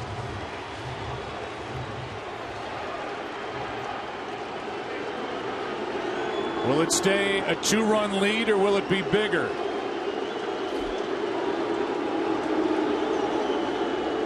This inning started with a leadoff walk to Alex Gordon. 4 hits in the inning, including back-to-back hits with 2 out. Ball 1. You know, I get a chance to be around a lot of pitchers. Dan Plesac, Al Leiter, John Smoltz. And one of the things Smoltz talks about, it's not pitch count. It's stress pitches. How many stress pitches do you throw? And you can almost say every pitch he's thrown tonight, all 84 of them, have been under duress.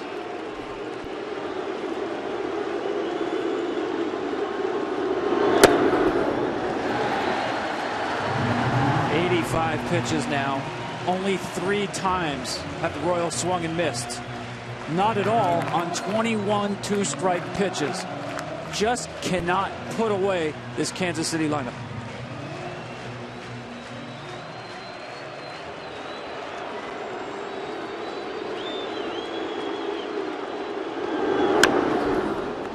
Two and one on Moustakas.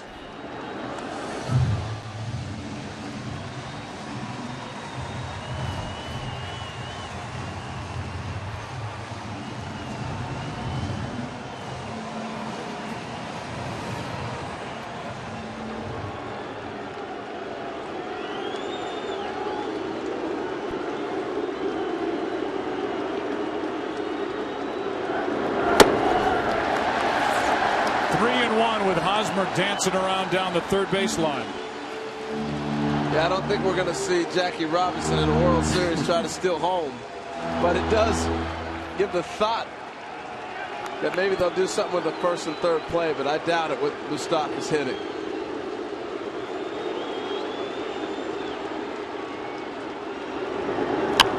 That's down the line in the corner. This ball is foul.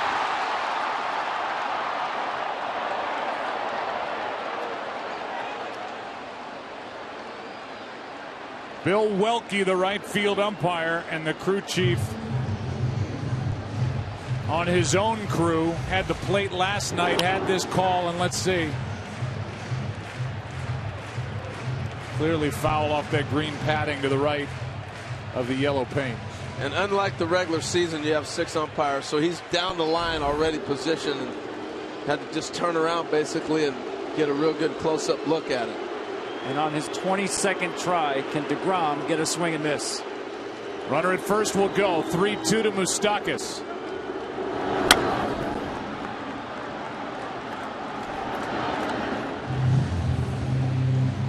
Do you know how hard it is to do what the Royals are doing? I mean, he's throwing, his stuff is great. That's 97 in your eyes. Again, that's a good 2-strike approach. Watch how short to the baseball. Live to see another pitch.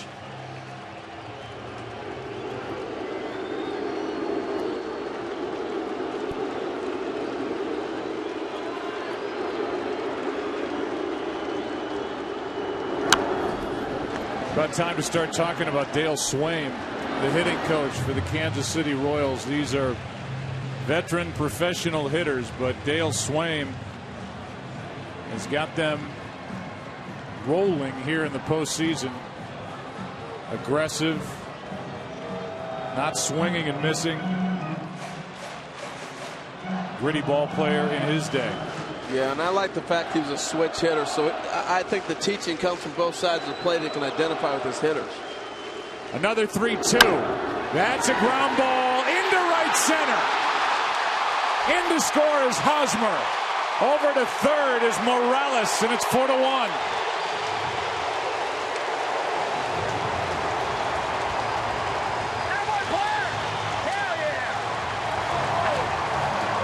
They're going to have to make a visit. They're going to have to come get him. This game get away from you real quick.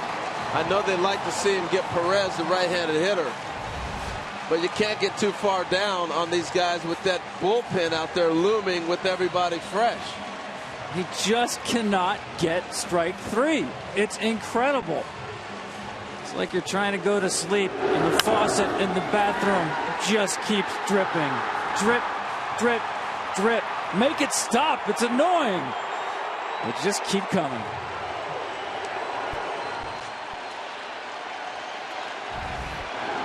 Now it's Perez.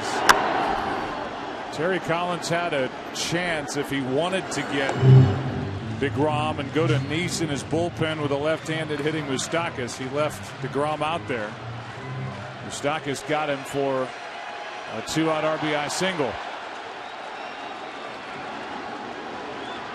The first Mets starter to allow more than 3 runs since September 22nd. What a swing by Perez. Strike 2. I mean, this is one of those times through the lineup you're sitting there going, all right, is somebody flashing the signs to them? What's going on? This is how conspiracy theories start, because they are on everything. 9th man to bat in the inning.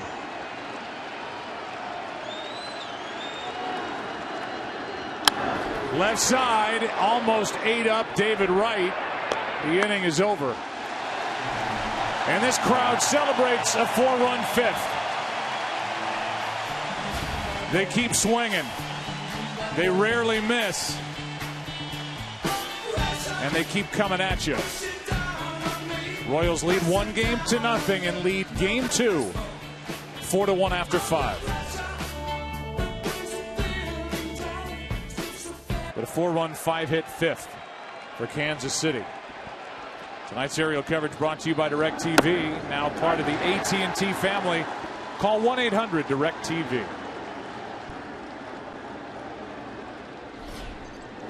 Top of the order for the Mets, it's Granderson. Took a strike and now a ball. 1 ball, 1 strike.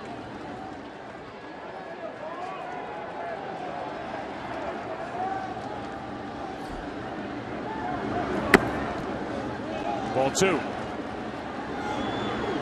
Curtis Granderson really has tremendous plate discipline.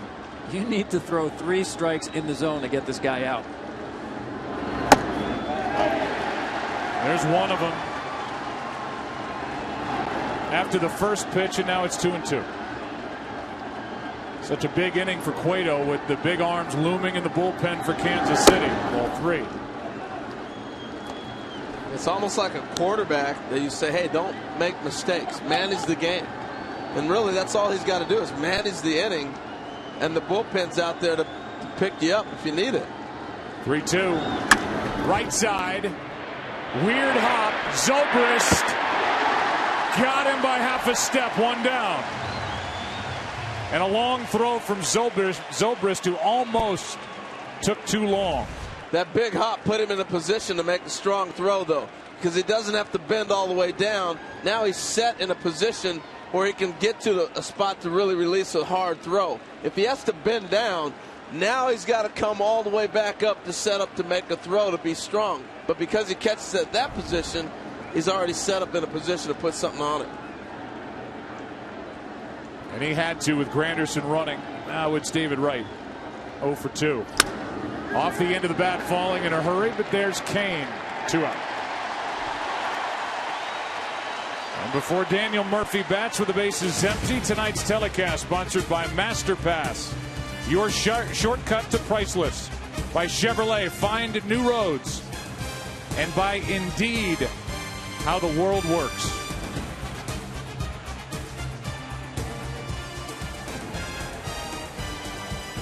Pitch number 78 will be the first delivery to Daniel Murphy, who's 0 for 1.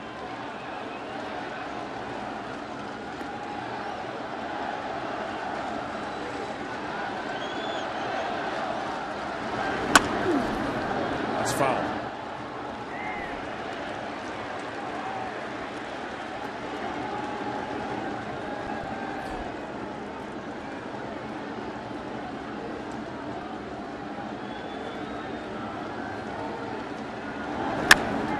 As is that. Strike 2. Pretty good company right there. I don't know whether they call Murph Home Run Murphy or Babe Murphy. Either one works.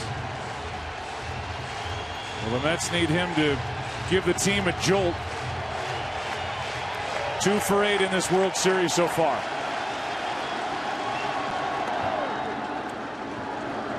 Johnny Cueto's on his game. Yeah, and you notice now, H, the mound presence now with that lead. Once again, working much quicker, attacking the strike zone more.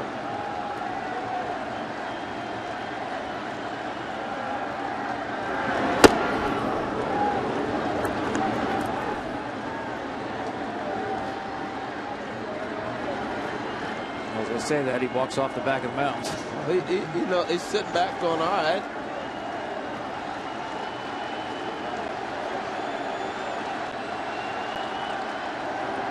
No. Count him on the inside corner.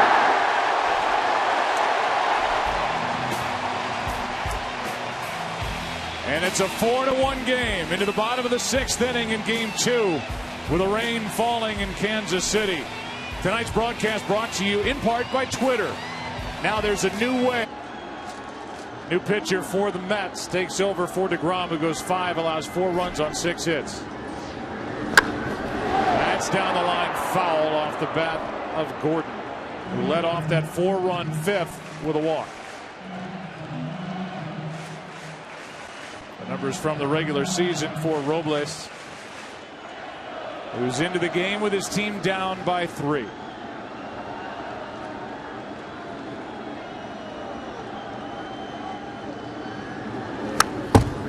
Strike 2. You know, Aaron talked about Alex Gordon thinking about how relentless this offense is going to bed last night. That man right there, Jacob deGrom, will be thinking about that leaky faucet.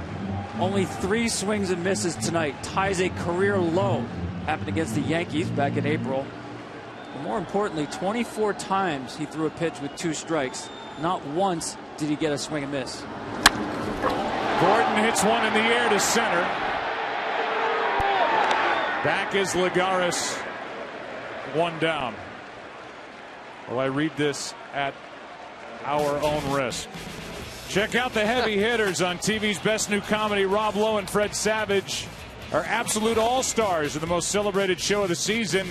The Grinder returns all new Tuesdays after the World Series on Fox. I got into that read in that promo for The Grinder last night, and about halfway through it, boom. No power to the truck. The generator went out.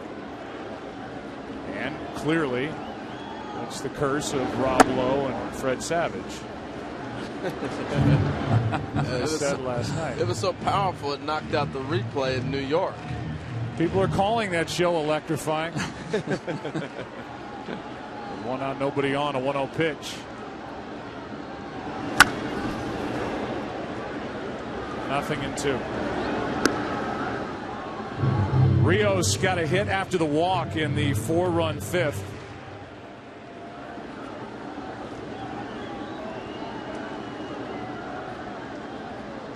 He's 1 for 2 tonight. That was his first World Series hit. Wait a long time to get to this point. That's a strike. 1-2. I'm surprised that he didn't ask for that ball. It's been a long time. Over, 1,600 games somewhere in the neighborhood. It's been slugging away. Wanted to come to Kansas City for this very opportunity. And he has kicked it into gear here in October, and now he hits one into left. This one is caught by Cespedes. Up against the wall as Rios came oh so close for his first World Series home run. This just shows you how big this park is. That ball is crushed. It's a cold night, damp night, and Cespedes making it look easy. And you got to admire the cool flip back in.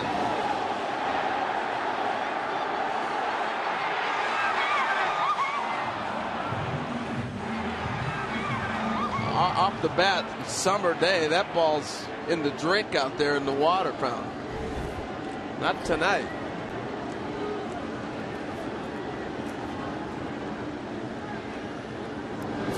Escobar gets buzzed by that pitch, and that'll get everybody's attention in that Royals dugout. Yes, it will. Tuck a little bit. What's going to be a cutter? Yeah, it just kept running back in on him. No purpose there. He just kind of slipped out of the hand without any bite to it. It's another pitch, H. I'm not sure how it missed him, but it did not hit that left elbow pad.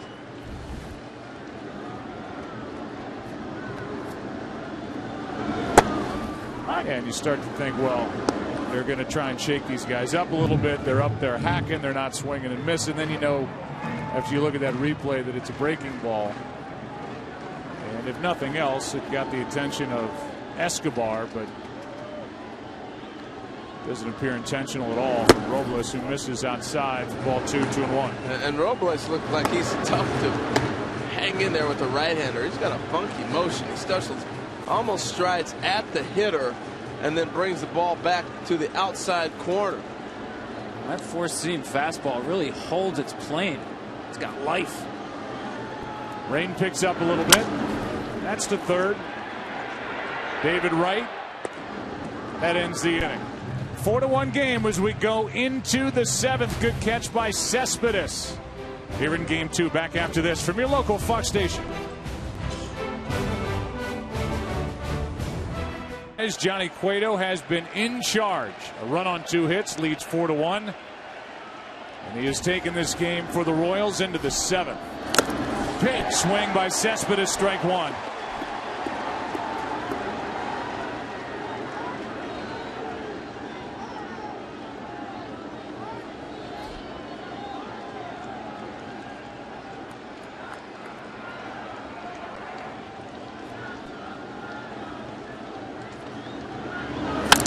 That is hit down the line, foul. Understand that the guys, the stars from the grinder, have sent a retort for the proposed curse of Rob Lowe and Fred Savage because of the power outage last night in the truck. Glad it was you that said all that, not me. Cespedes loses his bat.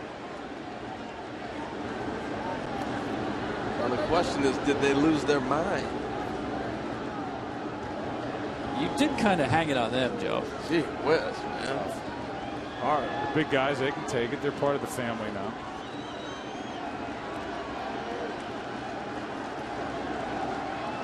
Cespedes trying to get on to start something for the Mets here in the 7th.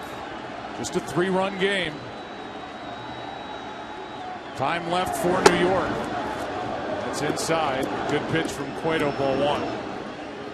They've been trying to slip that front door slider in there all day. Actually had good command with it because he has not missed with it over the plate.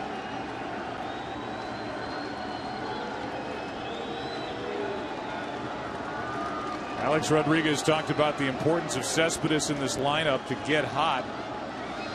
Not only because he's the cleanup hitter and can produce runs, but to maybe force the Royals to give better pitches to Murphy. Cespedes 0 for 3. All right. Hey, Buck. Blaming the World Series outage on the curse of Rob Lowe and Fred Savage. It's all on us. I think that's a little excessive. Yeah, how about the curse of your beard? Yeah, how about you take a little responsibility? I think the curse is on your face. But I get his choice. He's looking for a little more gravitas, a little more machismo. Yeah, but does that even work? You take a perfectly handsome face, you throw a beard on it just for a little street cred? No, it does not. It's Rob and Fred. That's pretty good. And a strike on the outside corner from Johnny Cueto. So, what'd you That's think? it. That's good. That's good.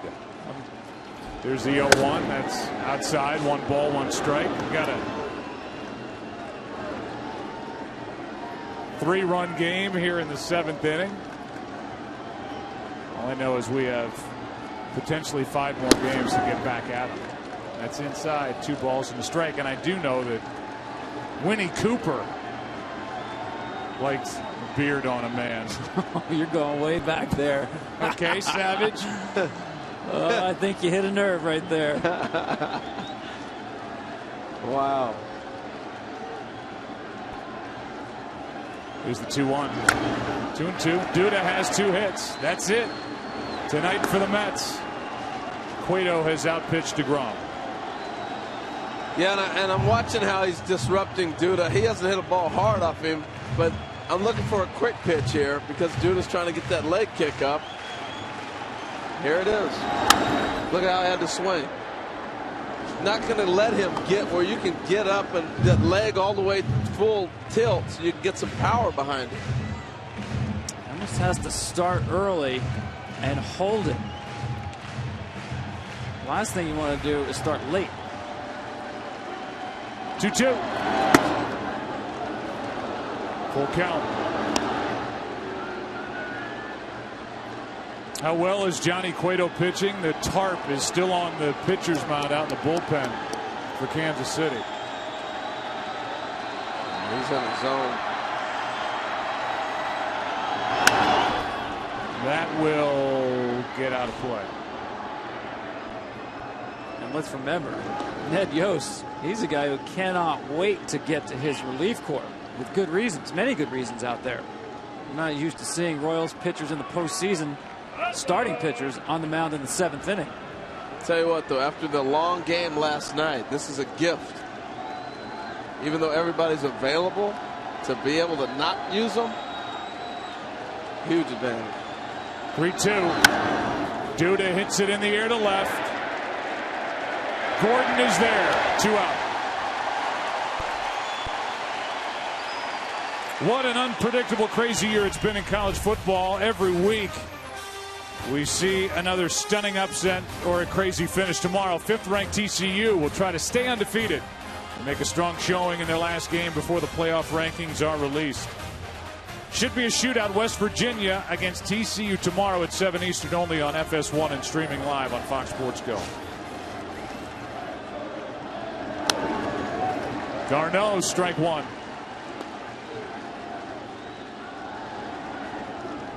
Johnny Cueto was able to right himself after getting a little bit out of whack in that 4th inning. He has been so good here tonight. And you know, thoughts of his fellow countryman Edinson Volquez, who was told that his father passed away after his start was completed last night in game 1. Edinson has left and has gone down to the Dominican Republic. Cueto is making him proud tonight. 0-2 pitch. In the air to center. That's where Kane resides. And Johnny Cueto is the star tonight. He and the Royals. Quiet inning for Robles. And Nice was good last night. We talked about Jonathan with Terry Collins during the manager interview.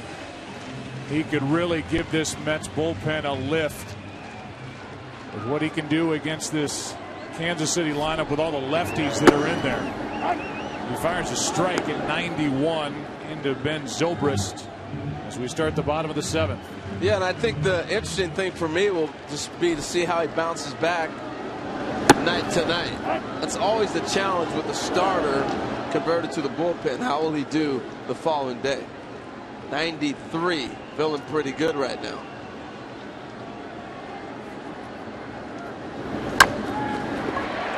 Up the middle. Flores. What a play and what a pick on the other end. Good play by Flores, who has shown no weaknesses at shortstop since taking over for Tejada. Well, here's why you think he's got a chance to really be a good big league shortstop. Early in the season, he really struggles, and the ball he struggles on, believe it or not, is the ball at him. When he's on the move, on the run, no thinking, field it and get rid of it, is when he really shows flashes of brilliance like a play like that. And the knock on Wilmer had been lack of range. He showed it off last night and again tonight. Here's Lorenzo Cain now with 1 out, nobody on. 2-0 from Nice.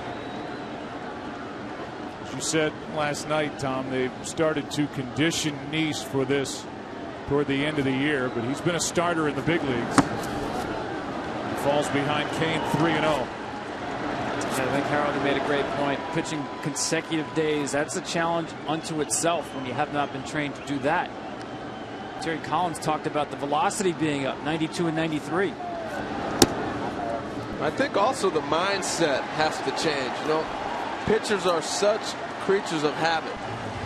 Get into your routine. Okay, here's what I do every day after I pitch. I'm going to run, I'm going to lift, and do all those things I pitch in 4 days from now. He has to change that too, to being ready to every day you show up. You're part of the roster that's going to be active. There's Chris Young, who's out in the bullpen, but not available tonight, just hanging out with the guys. Came out of the bullpen, got the win last night. A walk to Kane on 4 pitches, and a check on Lorenzo at first. He is on base every night. Lorenzo Cain's on some kind of streak. Every game of the postseason. That's easy for Cespedes. Hosmer flies out. 2 down. Tonight's telecast is sponsored by the Peanuts movie, November 6th, only in theaters. By T-Mobile, ditch your carrier and switch to the Un-carrier. And by Geico, 15 minutes could save you 15% or more on car insurance. You know, Joe, watching Cespedes make that catch and how easy he glides around the outfield. I was fortunate as a young man to get a chance to see Willie Mays, and he's the closest thing I've seen in mannerism of watching him glide around and just the smooth fluidity of how he moves. Reminds me a lot of Willie Mays. Well, that's high praise. Yeah. Doesn't get any higher than that. Now I can hear Willie right now going, he can't do everything I do. Not everything Willie do. 1 on, 2 out. Morales just gets a piece of it. A ball and 2 strikes. Asked Willie a couple years ago, I said, who reminds you today of maybe yourself that could be Willie Mays? And he said, who could do everything? Nobody do everything. I like Willie. I know he's watching. I hope you're feeling good, Will. Check on the runner at first, Lorenzo Cain.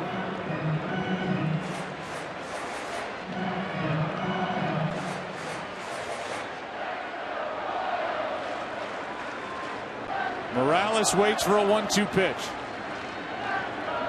And he steps off. You know, I love the history of baseball, and particularly when you go to ballparks like this. As Morales strikes out. Where you've seen other guys play in that ballpark. You've seen George Brett hit a ball a certain place, and you've seen different guys do things, so you can get a feel for what it was like when they were playing and compare today's player to it. Go to the 8th inning in Game 2. Kansas City on top by 3. DL at 2.14 ERA. Trevor Hoffman had 601 career saves. Mariano Rivera 652. And you combine that with what he did in the postseason, there's nobody that can even hold a candle to the body of work that Mariano Rivera put out there for the world to see, especially in October. No doubt about it. Trevor Hoffman's up for Hall of Fame this year. This is his 5th year, and come January we'll see where he is at. He's on the ballot. Will he get voted in or not? I guess if you got an award already after your name, you got to be going. That's pretty good on the resume. Here's a 1-1 pitch. Conforto hits one in the air to left center. Back is Cain, and just in front of the track. 1 down, and Johnny Cueto tonight remains the only Royals starter to pitch into the 7th inning in this postseason. Game 5 of the division series, he went 8. And now he is the first since that division series for the Royals to go into the 7th inning, now working into the 8th inning here tonight in the World Series. Orlando takes over in the game.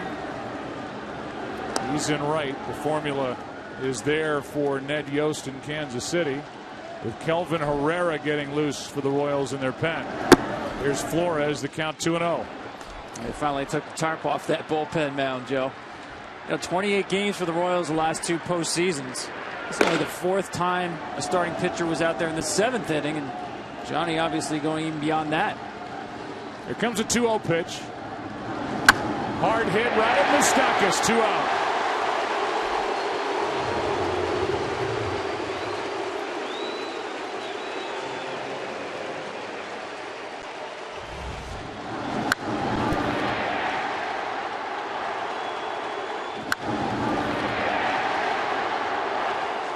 Get a sense of how quick that ball gets down there.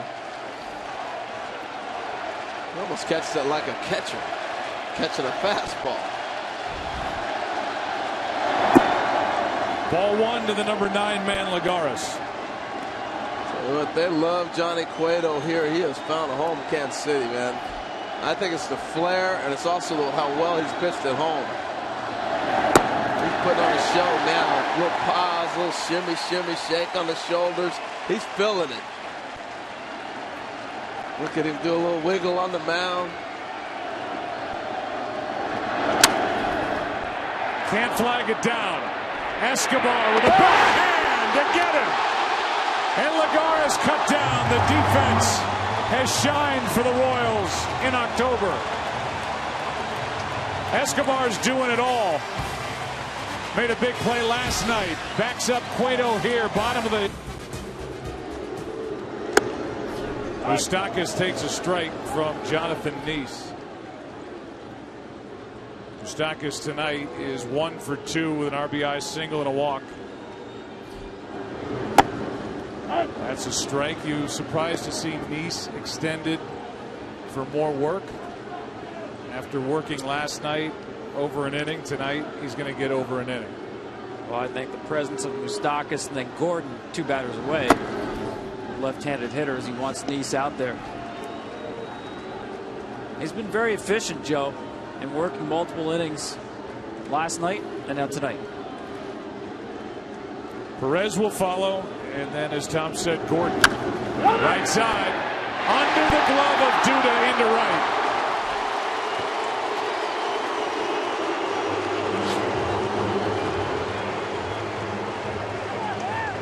They've ruled it a base hit. Official caps, hoodies, jerseys, jackets, and more. Get all your Mets and Royals World Series gear and celebrate with your favorite team at the MLB.com shop.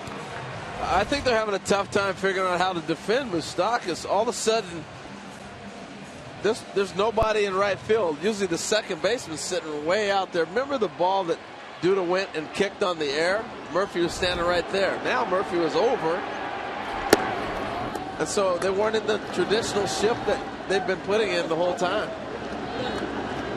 It's a great shot. You can see the glove of Duda hit the ground prior to trying to extend it. Came up with dirt and no baseball. 2-0 on Salvador Perez.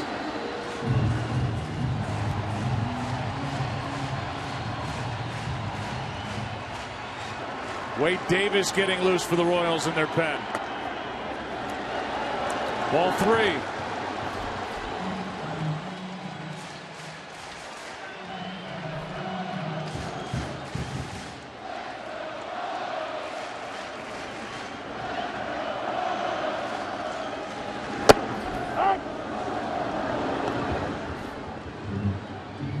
That's a strike over the inside corner.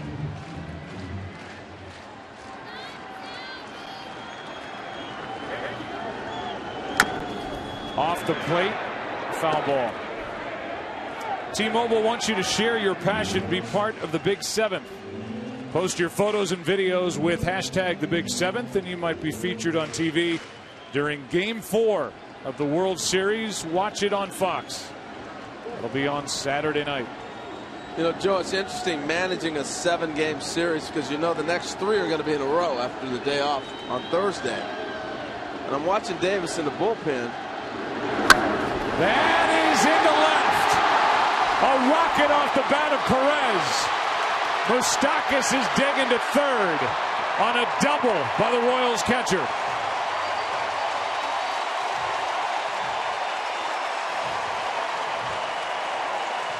And my point being, watching Davis in the bullpen, he's not really letting it air out because if the Royals break this inning open after the double here from Perez sets him up second and third, no outs, you pull him back if you're managing the rest of the series.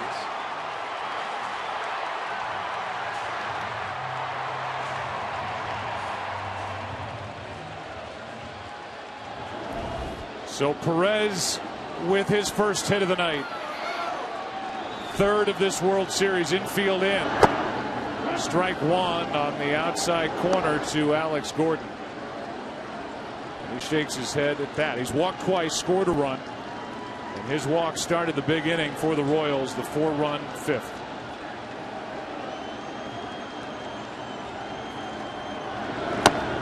strike two.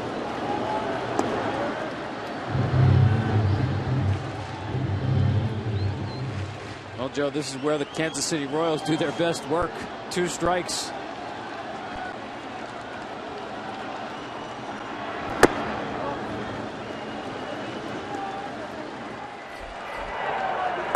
Gil Martin, the left-hander.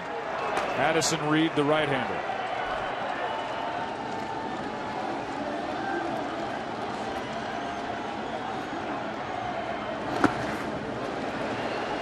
Two and two, good block by d'Arnaud.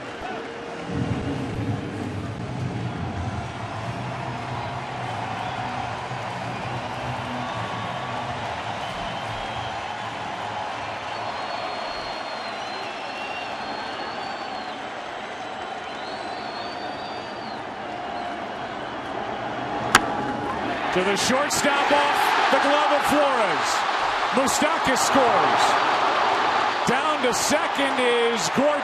Holding at third is Perez. And it's 5-1.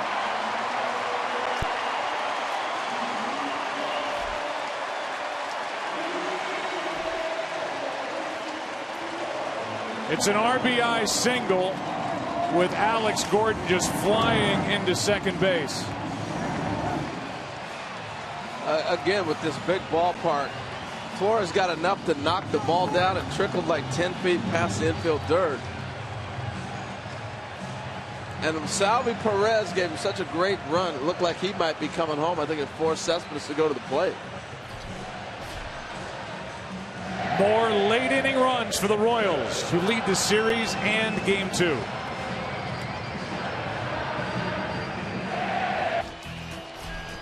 We will bring the heat on an October night in Queens.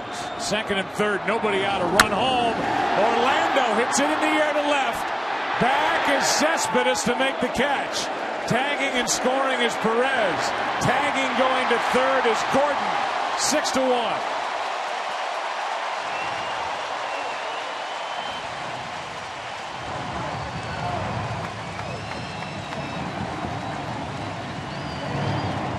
Paulo Orlando took over for Rios defensively, and now he sends Cespedes back to the track for a sac fly. Now, I know the score is 6-1 now. Alex Gordon tags up and goes to third, but what a pretty play by Cespedes. Over the shoulder and throws a missile back into the infield. By the way, the official score changed the ball that Gordon hit to a double. So it's gone single, double, double, sac fly. One out in the inning. Gordon at third, the infield in, and Escobar, who made a sparkling play last night with a glove. Again, tonight he's been hitting so well. Hardly talked about his defense, but he can really play short. He's been spectacular. Joe, you talked about the 3 hits in this inning, all coming with 2 strikes. I mean, I've never seen anything like it.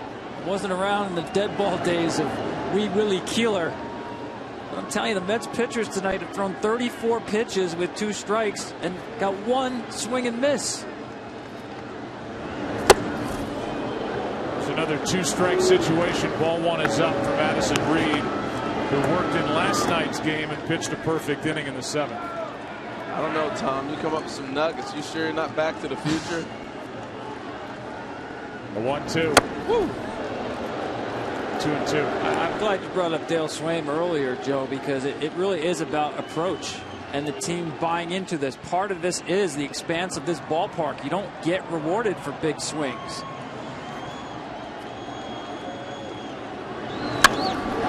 Here's one into center. Back is Lagares over his head. Gordon scores. Flying to third is Escobar. They just keep coming.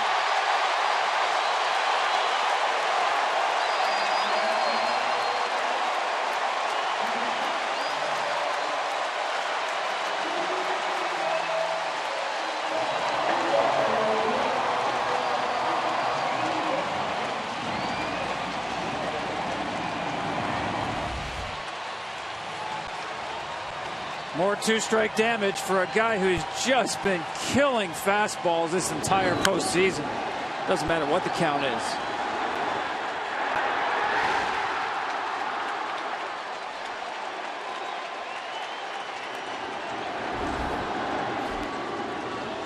Well, what has happened here is they've also not only knocking around the Mets pitchers, but they've knocked Davis out of this game as well.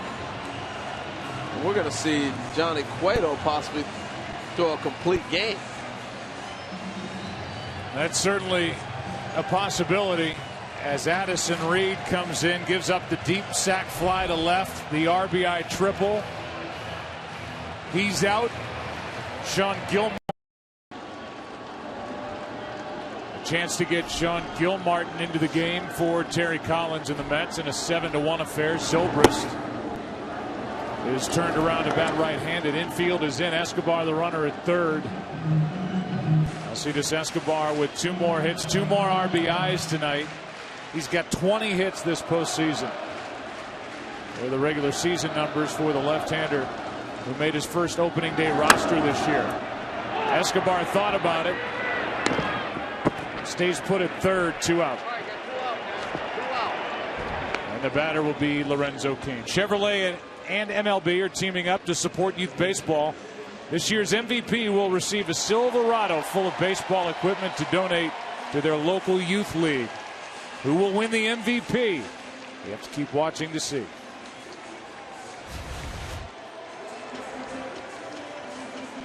Well, when you're beating a club up like they're beating them up and this game gets ugly, I think any other time Escobar would have been running on that ball.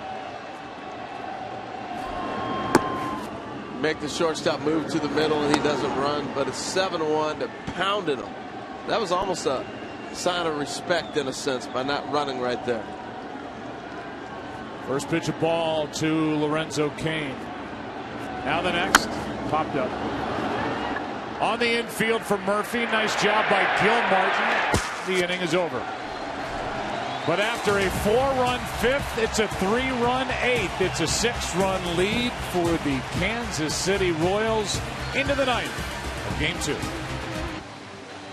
Crisp night on the 28th of October, Game 2.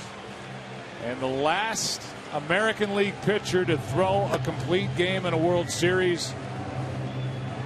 The unbelievable night for Jack Morris in Game 7, the 10-inning effort against the Atlanta Braves. 10 innings, and there was a lot of traffic that night.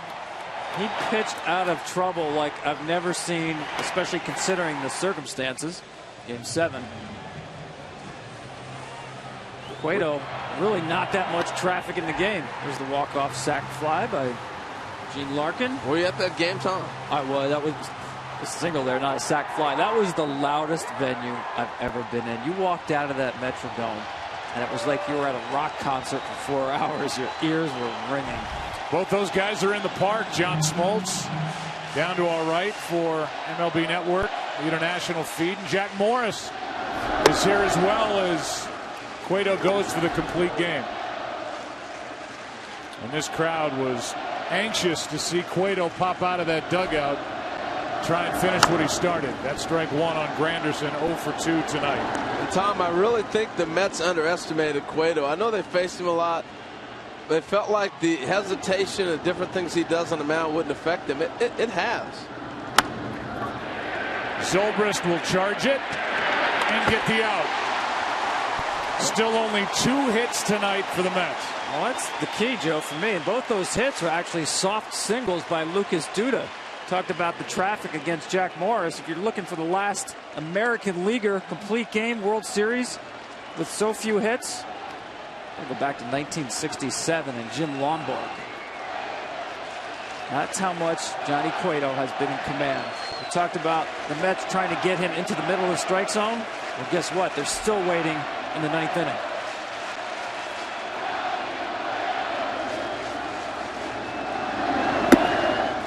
Ball 1 outside to David Wright.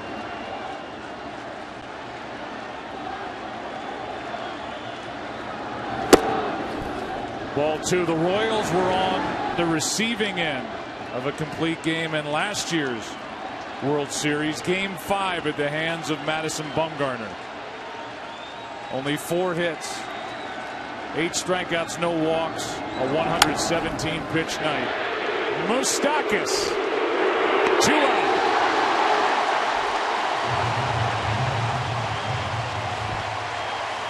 Well, he's just been masterful right there. He knew he needed to throw a strike, and it was almost like batting practice.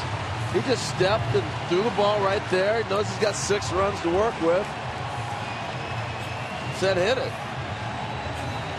Well, the Mets fans can't wait to get this series to Citi Field on Friday night. Here's Murphy. It'll be the first World Series game at home for the New York Mets since 2000 against their crosstown rival, the Yankees, and that place will be electric. And the pitching matchup will be terrific. Noah Syndergaard against Yordano Ventura, and then Steven Matz in Game 4 against Chris Young.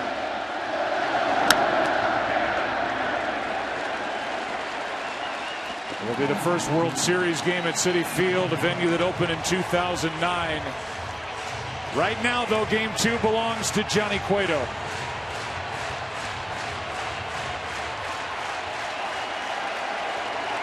Can he finish what he started?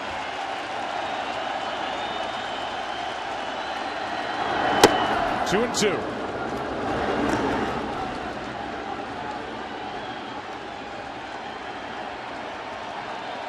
Ned Yost could have gone one of 2 ways for Game 1. He wanted Cueto here at home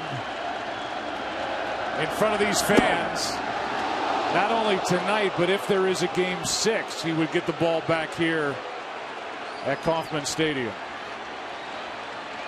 I just can't see Daniel Murphy just going down without a fight. He's had some tough at-bats tonight.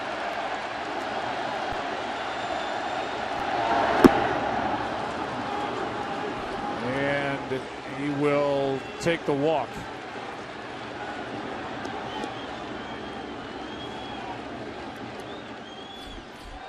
Wade Davis getting ready in case. Hey, you got to win the game, right? I think Cueto was questioning the count. You're right. You can say that. He was like, that's my fault. He probably wouldn't have thrown that pitch had he known it was 3-2. Yeah, I think he thought it was ball 2, a 2-2 count instead of a 3-2 count. It continues for Cespedes as Murphy takes ball 1 up and in. A good move by Sal Perez to get out here, slow him down. You know, Davis is there also. Obviously, you want to win the game. I'm not sure you want to extend Johnny Cueto and make him work too hard. I know there's an extra day between this game and the potential Game 6. Your heart wants him to finish if you're Ned Yost, but you watch him closely. Cespedes is hitless tonight, 0 for 3. 3 walks tonight for Cueto. And he's 2-0.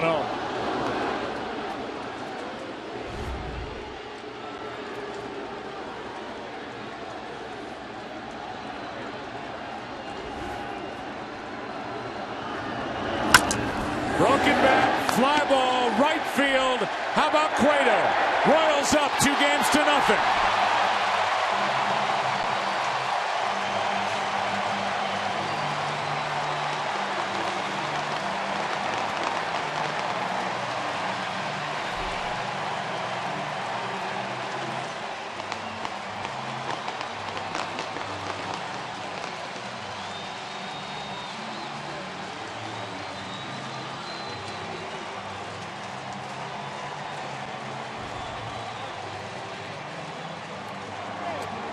Cueto now 2-1 this postseason. DeGrom 3-1 in a 2-hour, 54-minute game.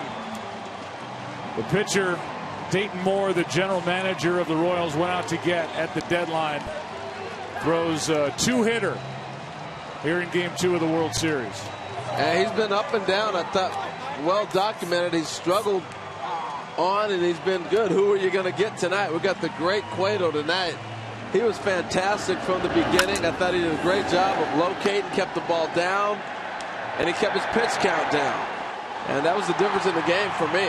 He was masterful, never gave in. And how about Kansas City taking 2 games started by Matt Harvey, Jacob deGrom, in which those 2 young guns of the Mets were able to get just 4 strikeouts combined. Such a strength for Kansas City, able to put the bat on the ball, and Alcides Escobar wanted that baseball.